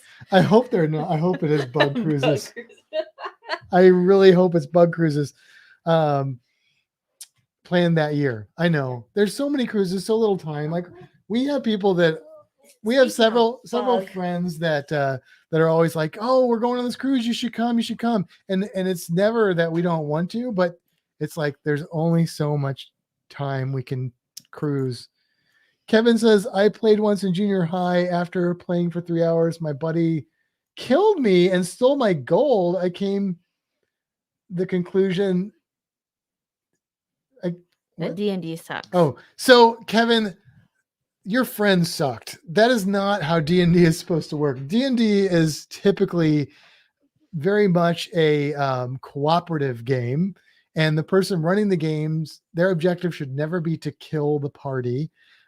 Yes, you want real peril, otherwise it's too safe, and then you lose some of the fun element. But it sounds like one of the other player characters. So that is not how D&D is played. This is how I would define Dungeons and Dragons. This is why, and other RPGs that are tabletop, this is what makes them different than a computer game. Okay. You are collectively telling a story with friends and going on an adventure with friends that you are mostly making up, but that statistics of dice rolls are sort of driving a little bit. And that is what Dungeons and Dragons and other tabletop RPGs should be. And that is what you cannot get with a computer, because all you can get is the statistics. You can't get the role play part of it. I don't think they should be called role-playing games on computers. Yeah. They should be called something else. It's because it's not the same thing. I still enjoy some of those games, but they're not the same thing. Right? Todd's like or Meg says your friend was lame, Kevin. Yes, I totally agree. I had to bring Reno up because someone said bug. And that's Reno's name. He could be on a bug cruise. He could be on a bug cruise. Kevin says I needed that big group hug. We're here for you, Kevin. We are here for you.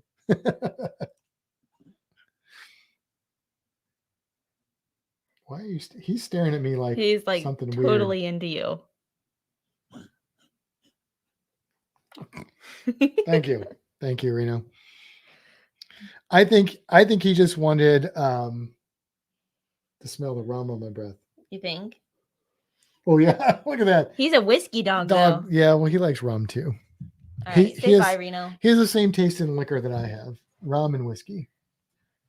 Have we tried to give him tequila? We have not given the dog any liquor.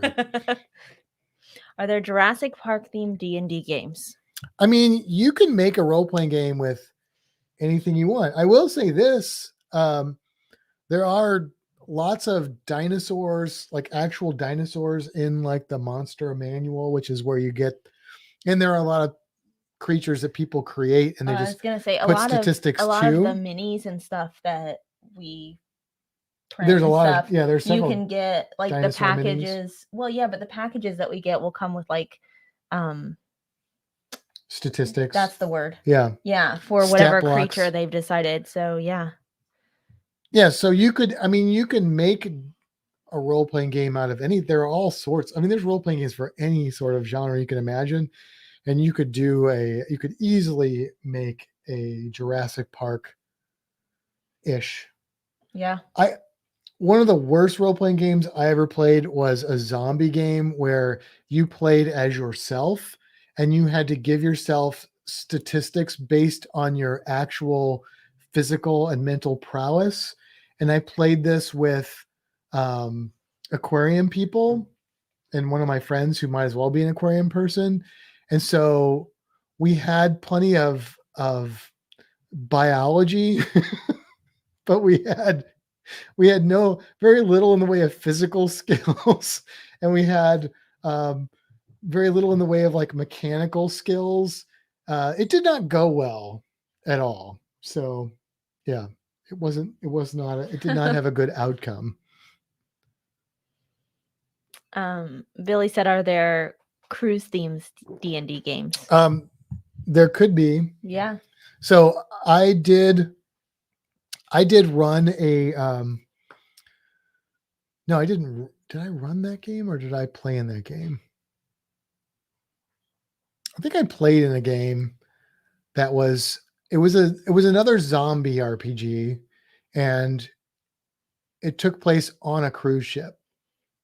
Because I always thought that'd be a great horror movie plot, a zombie outbreak on a cruise ship, because you can't get away, and there's a lot of room for cool scenarios. You know what I think we need to do? I know we keep talking about it, and we were thinking about, maybe this virtual game that we've been playing. I think that we actually need to make it happen. We need to figure out Roll20 and create a campaign and get a game going with some of our people. Well, even if we did it as like a one shot, which means it's just a game that goes for one session, and just as kind of a trial to see how it goes. Thing.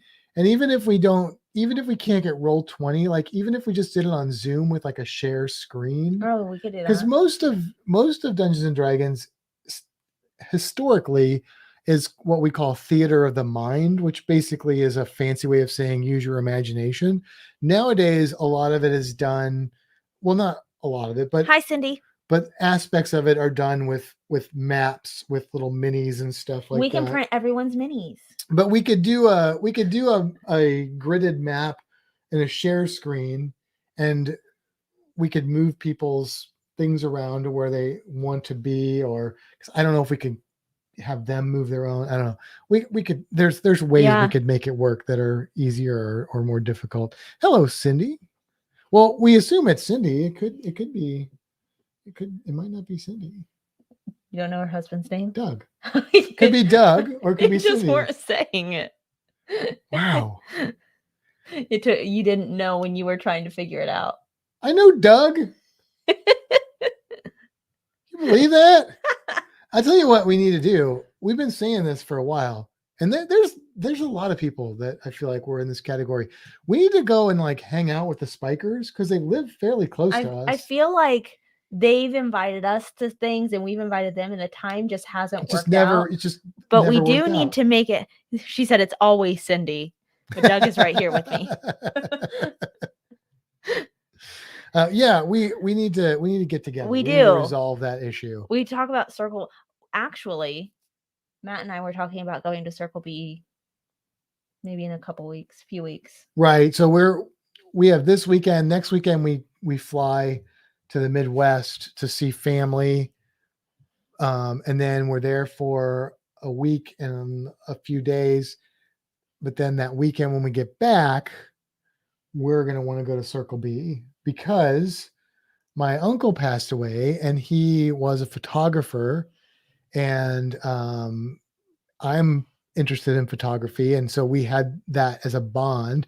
And so I'm getting his camera equipment. So I will definitely want to use that and take some pictures. And that's what he would do. He would go to Circle B. Yeah. I've been to Circle B with him. So we will be going to take pictures. So if you guys are available in about 3 weekends, or anybody else out there that wants to live somewhere near Lakeland. Meg says how are rent prices in Tampa? They're horrible. Yeah, come on down. They're terrible right now. I don't know if they're talking about apartment rentals. I read the message. I mean, I don't know if it's like that everywhere. Like our buddy Austin, who works at the aquarium now, they've been trying to find an apartment for several months. I think they're moving this weekend, actually. Oh, are they? They finally found a place, but yeah, he's had a horrible time finding an apartment. even like in the middle of nowhere, it seems like they're higher than they should be. Yeah. I don't know. I mean, I'm hoping that bounces back. I mean, Cindy could sell you a house though. That's true. Because Cindy does real estate. So if you're looking, I don't know, Cindy, do you do like condos and stuff too? I bet she does. Cindy does everything. Yes, she says we need to plan it. Yes. We are good for Circle B in a few weeks. We can also plan lunch. Yeah, we can do that. Yeah. We'll go hike and this is when the buntings are. Yes, this is right? bunting season, and we've been to Circle B or talked to other people that have been to Circle B. What are they called? And they're painted buntings. Is that what you're talking about? Yeah. And they're always like, look at these buntings we saw. And I'm like, we have never seen the buntings. So we are desperate to see the bunting. We will go. A bunting we will go. I'll take my bird book. Spikers are probably also going to be doing, I'm sure, at least one slot in the Helping Hands for Cruising marathon. I'm assuming that will be the case. Put all of my bird books together here on the shelf. I don't have enough. Yes, buntings, Meg. Matt is putting up a picture. They're really cool. This is a bird you would not, you would look at this bird, or at least I would look at this bird and be like, that lives in Florida now? Well, that's not a very good resolution picture, apparently. No, but this is a painted bunting. And they are, I think they're down here. Let me bring up my bird app. Nice app, Kimbra. So they can be found around here a good, I don't know, spring, December through May, but really getting into like February through April. So that's perfect. Yeah, is when they're we'll go really bunting around. Hunting. But with pick cameras, not with guns, because there's no reason to shoot a bunting. Bunting hunting. Todd says we have one more kid to finish college and we will be in Florida for at least 6 months a year. Cool. What part of Florida do you know? Yeah, they are absolutely gorgeous birds. And like she said, we've never seen them, which is tragic, really. Yeah. I'm excited to use that camera. Bird. Bird is a word. Yes. Yeah. Yeah, my uncle had some really nice camera equipment. So And he took a lot of pictures of birds. that was his thing, Yeah. was taking pictures of birds. And he lived in Springfield, Missouri, and he lived near some nature areas. He got a lot of pictures of white pelicans and different like great blue herons, but really what he got a lot of were bald eagles. Like there were nests. He was retired teacher, so he would go out and take pictures of like bald eagles on their nests and stuff. Pretty cool. Yeah. Pretty cool stuff. So yeah. Yeah. What else we got to talk about? I don't know. Birds, D&D, 3D printing. We've covered the gambit. I mean, we haven't talked scuba diving, but other than that, we've covered the We gambit. did an entire episode We last did. week on snorkeling. I We think did. we covered We it. probably did. We probably covered it. Yeah. Let's see. Nope, we are going to start staying in different parts until we find an area we like. Cool. And he can work remotely. See, that's what we need. We need to be I able need work to remotely. do that. If we could work from cruise ships, oh my gosh, we could cruise so often because they're so affordable right now. If you want to go on a cruise, they're so affordable right now. But the problem is just being able to take the time off. Mm-hmm. So, yeah. Yep. Dan, bunting. That's what Pete Rose got accused of when birds flew on the field. Do you know who Pete Rose is? Baseball player? He was a baseball player. He was a really good baseball player. I think he's still alive. But then he got kind of like kicked out of the Hall of Fame and stuff because he was like betting on games. I don't know. I don't know all the story. I don't know sports stuff that much, but that was a good guess, wasn't it? I don't even know if he was a bunter really, but maybe he was. Dan might know.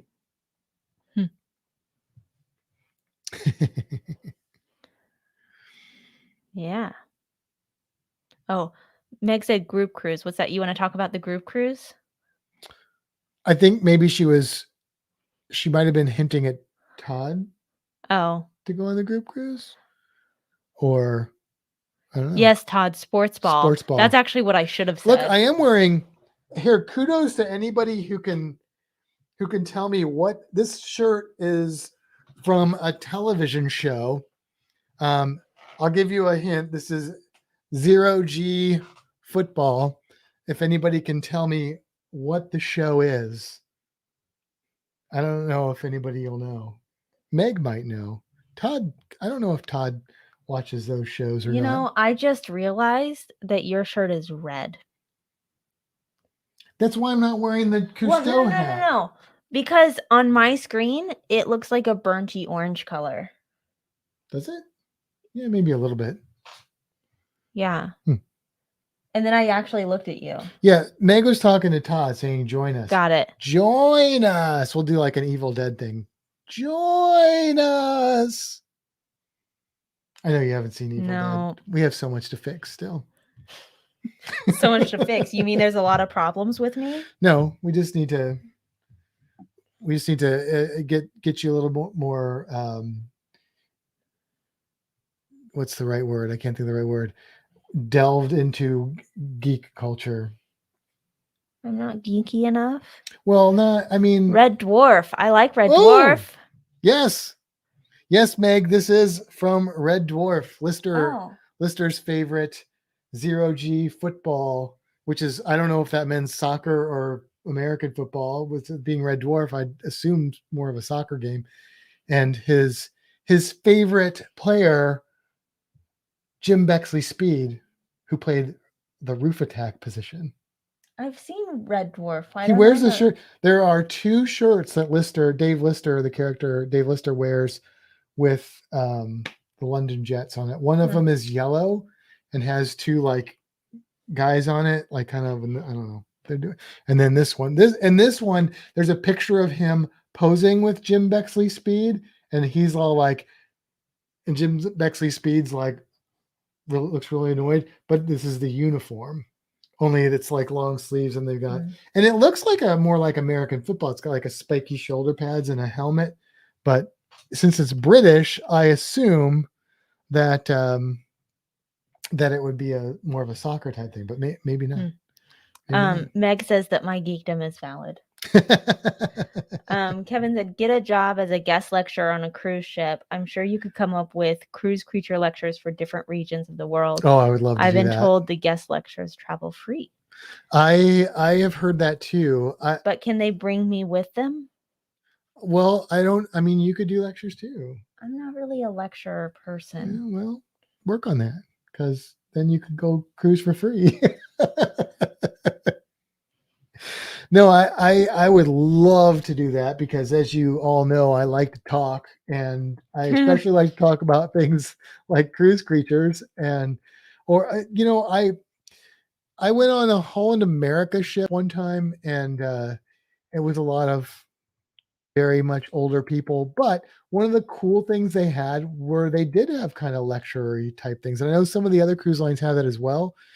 And I thought, and they also had like a very basic photography editing class. I think that was sponsored by Microsoft, so they probably wouldn't pay somebody to do that so much. But I thought, people go snorkeling, scuba diving. Like, I would love to do like a fish identification and I can do fish ID. underwater. I know, and underwater photography. I mean, bird identify. Like, I could do bird ID. right. There's a lot there, but you said you don't lecture, so. The great thing about working with older people is that they have a long attention span. You work with kids like I normally do, you've got to figure out ways to like engage with them and entertain them and make them laugh. And then you still probably are going to lose them after a short amount of time. But you get me a room of seniors, and I can keep them entertained and informed and for hours without any props at all, because they just want to absorb knowledge. See, my problem is I have this much knowledge, and once I've said what I want to say, I'm done. Like, you just talk. So you don't need the knowledge, you just talk. I mean, really, you just talk. I'm like, this is a bird and it does this. The end. You're like, here's a bird and it does this, and then here's another story that has nothing to do with what I just said, and we're going to talk for another 20 minutes, blah, blah, blah, blah, blah. Is that what I do? Is that really what I do? Not completely. Wow. So we go from... But you don't just say the thing and the thing. You say the thing, and then a story that you've said before. I don't know how I should take all that. We may have that fight. Oh, yeah? Yeah, we might have that fight now. I mean, it's fine. It fills the empty space. Are you talking about on the podcast or in general? Yes. Wow. More on the podcast. Wow. Meg says, I'm glad that Matt just talks. How else would we have a podcast Thank to you, watch? Meg. That is true. Thank you. Because if I did it, it would be like 10 minutes long. Because I'd be like, here's my list. Matt's like, here's my list, and 10 minutes about each item. Kevin says stories are good. See? Todd said awkward. That's why we work. I'm the silent one. But deadly. No, you stop that. No, but we'll like, if we're watching somebody else on YouTube, something will happen or somebody will say something and I'll be like, oh, and I'll say something and then Matt will type it out. And I'm like, I said it. Well, I'm just trying to communicate. Yeah, but then everybody thinks you said it. Well, then you should type. I don't always have my computer out. Well, then don't blame me. It's not my fault then. Meg said, I failed a 60-second speech in college. I'm right there with you. And Todd says, I'm a senior. Matt entertains me. See, there you go. There you go. I know my target audience.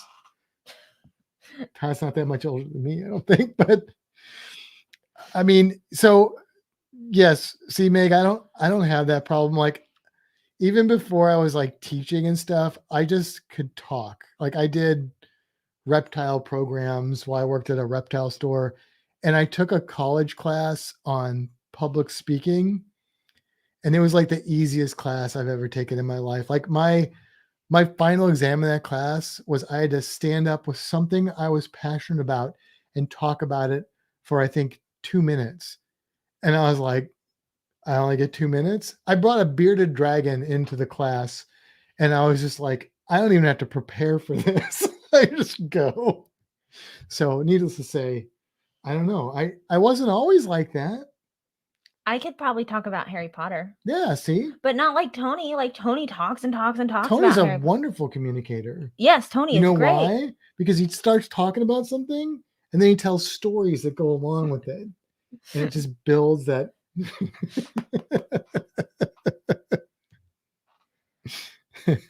Okay, okay.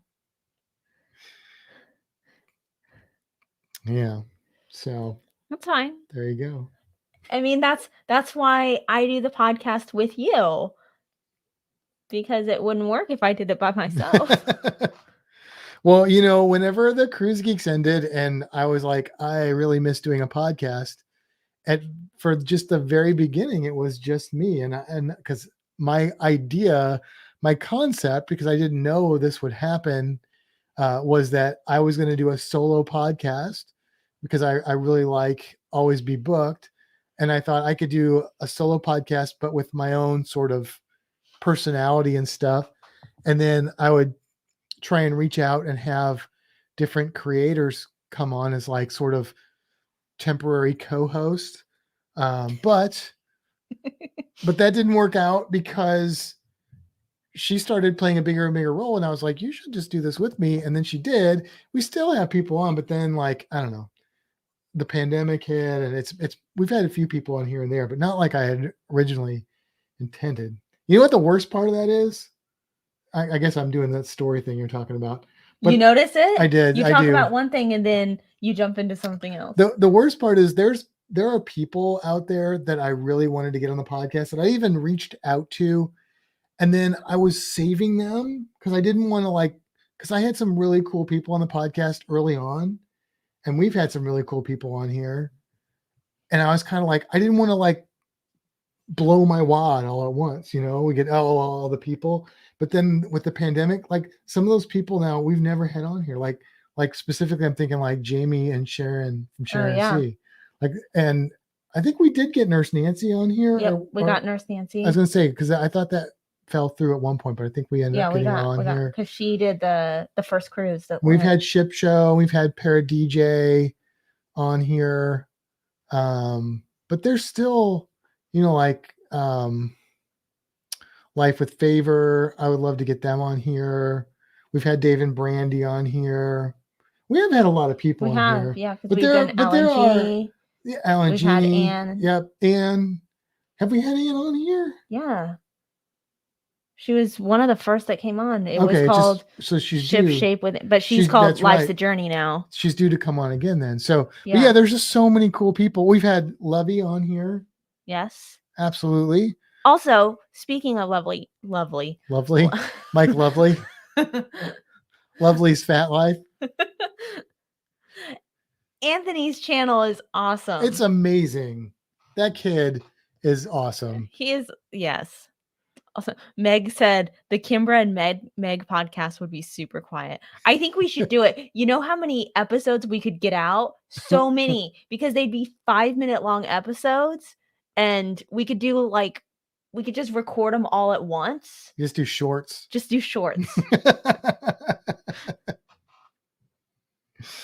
Oh man. Oh, they're working on another video this weekend. Yeah, if you have not checked it out, Mike, if you can, I don't know if you can put a link in the chat for his channel if you want to do that. If not, I think Meg can. Okay. Because Meg has a wrench. If you want, but Anthony is Mike's son, and he's doing a toy review channel. Yeah, action figure. It's Anthony the Collector. Yes.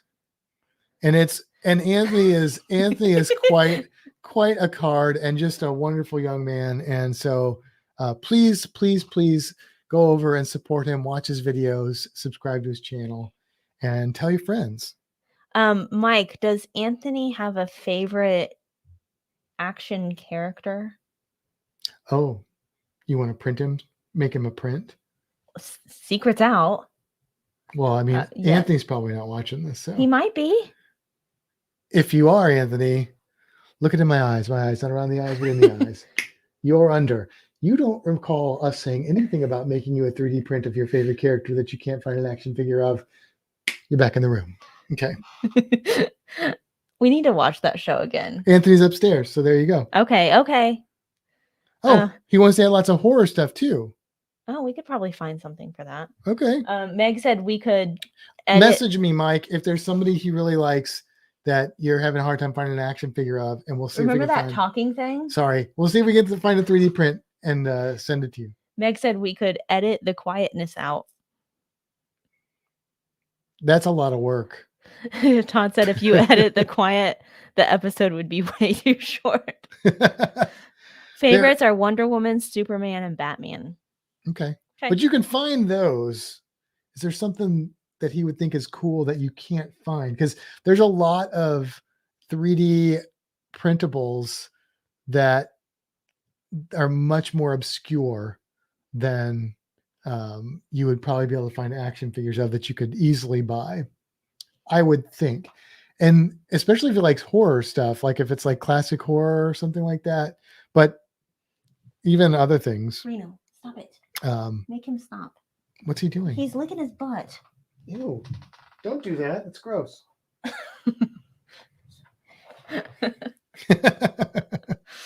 But yeah, there's Anthony's YouTube channel. So go check that out. Support the guy because he's a cool kid. Yes. All right.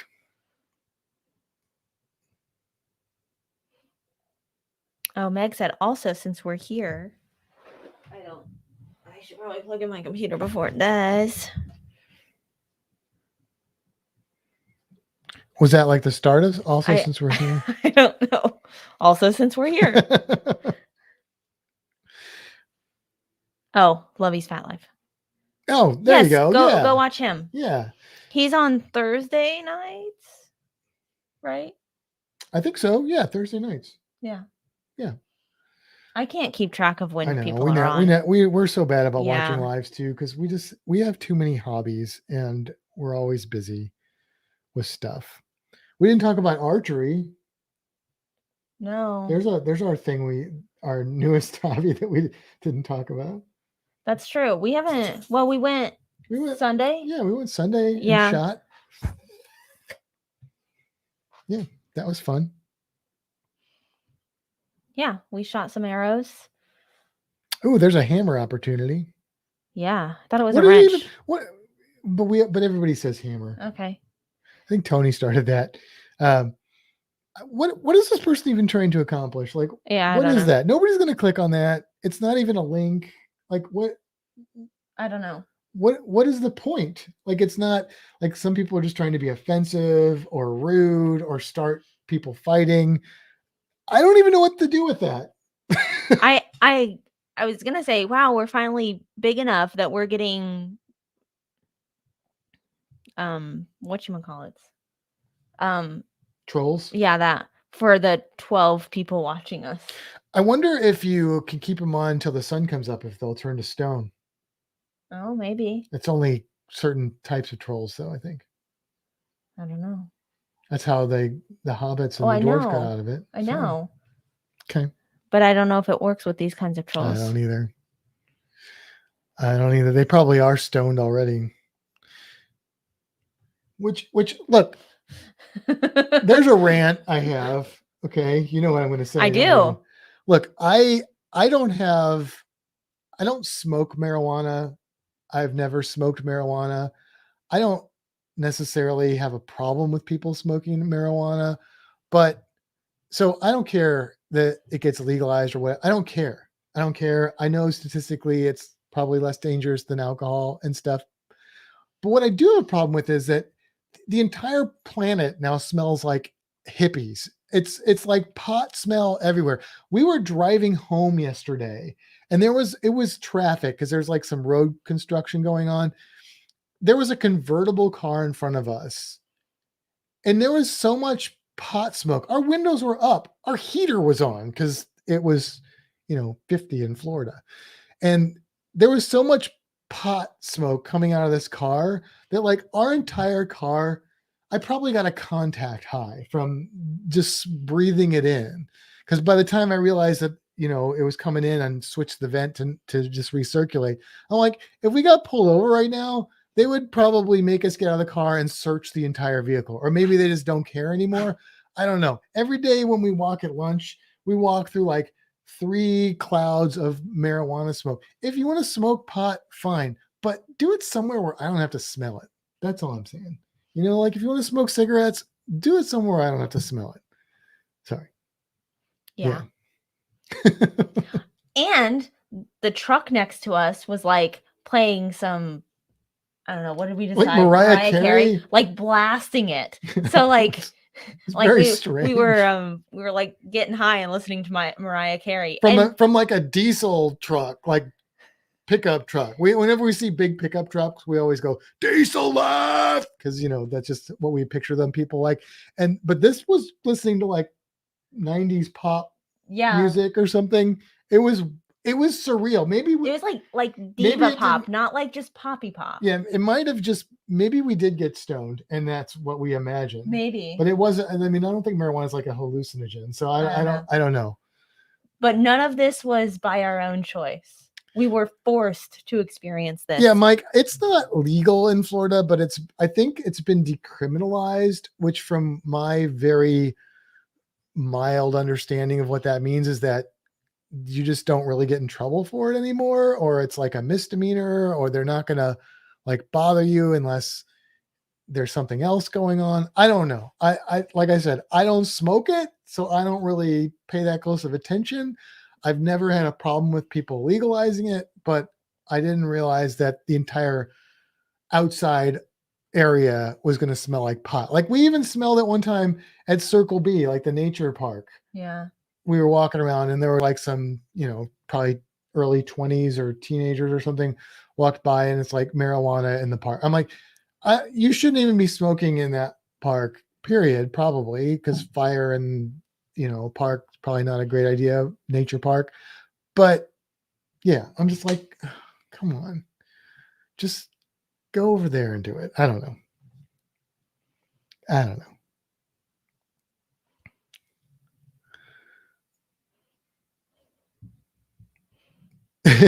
Todd, I grew up in the Los Angeles punk scene in the 80s, so I have no comment. Yeah, I mean, look, if we were at like a concert and somebody's smoking pot, then I don't really want to smell it, but I get it. Like that's its natural environment. That's where it belongs. It's its natural environment. Like that's fine. Like you're here. This is the place to do that. If you're at a nature park, that's not the place to do that. I don't know. If you're like in front of me in a convertible and it's such a big cloud coming out of it that I can smell it in my car with the windows up behind me, that's like Cheech and Chong level stuff. Again, I don't care if people smoke pot. I don't care. I just don't want to smell it. The concert creature.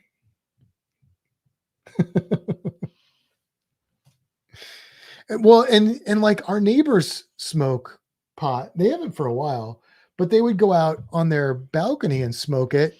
And then it comes in to like our ventilation system. Yeah. Like I smell it when I take Reno out. We don't even have the windows open and we get it in the apartment. Like that doesn't happen with cigarette smoke. I don't think. I mean, maybe people just don't really smoke cigarettes as commonly anymore, but I don't know. Like, is pot smoke that much more like acrid than cigarette smoke? I mean, I don't like the smell of either. I think it just lingers differently. Yeah.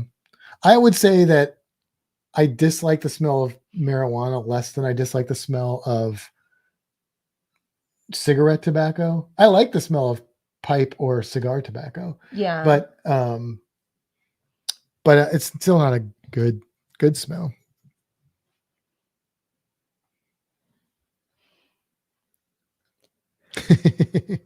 Yeah, Todd, most of most of the people in the punk scene in St. Louis were kind of, pot was like the hippie drug. I mean, it was also a little bit later on. So it was like, I don't know. Most of my friends didn't smoke pot. Some of them did, but it wasn't a big, it was more alcohol for us, which is probably worse, but that's what it was.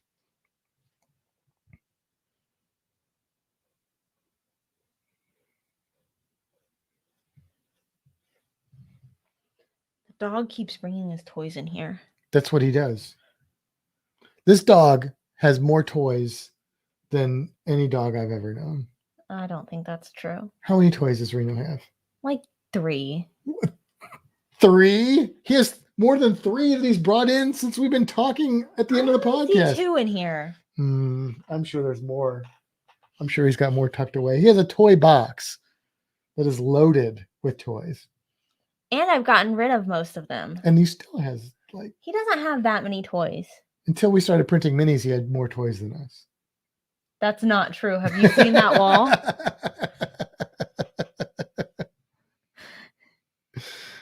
Meg, are you the only mod in here? I think Mike has a hammer too. Does he? Todd might. I don't know who all we've given it to. I don't know. I can't keep track. All right. You know what? It's 11 o'clock. Oh, it's bedtime. We need to go. We need to let these people go. Thank you guys for joining us though and hanging out. I know Down Under Cruisers weren't on tonight, so No.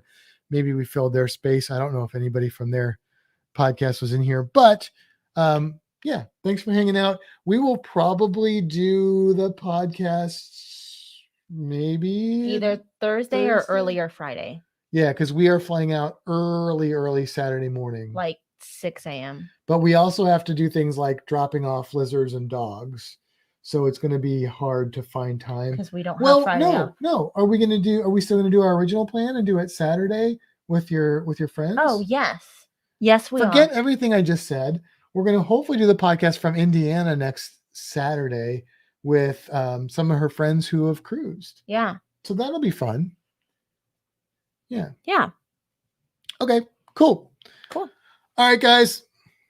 Peace. And puppies. And have a fantastic week. We'll see you guys next time from the Midwest.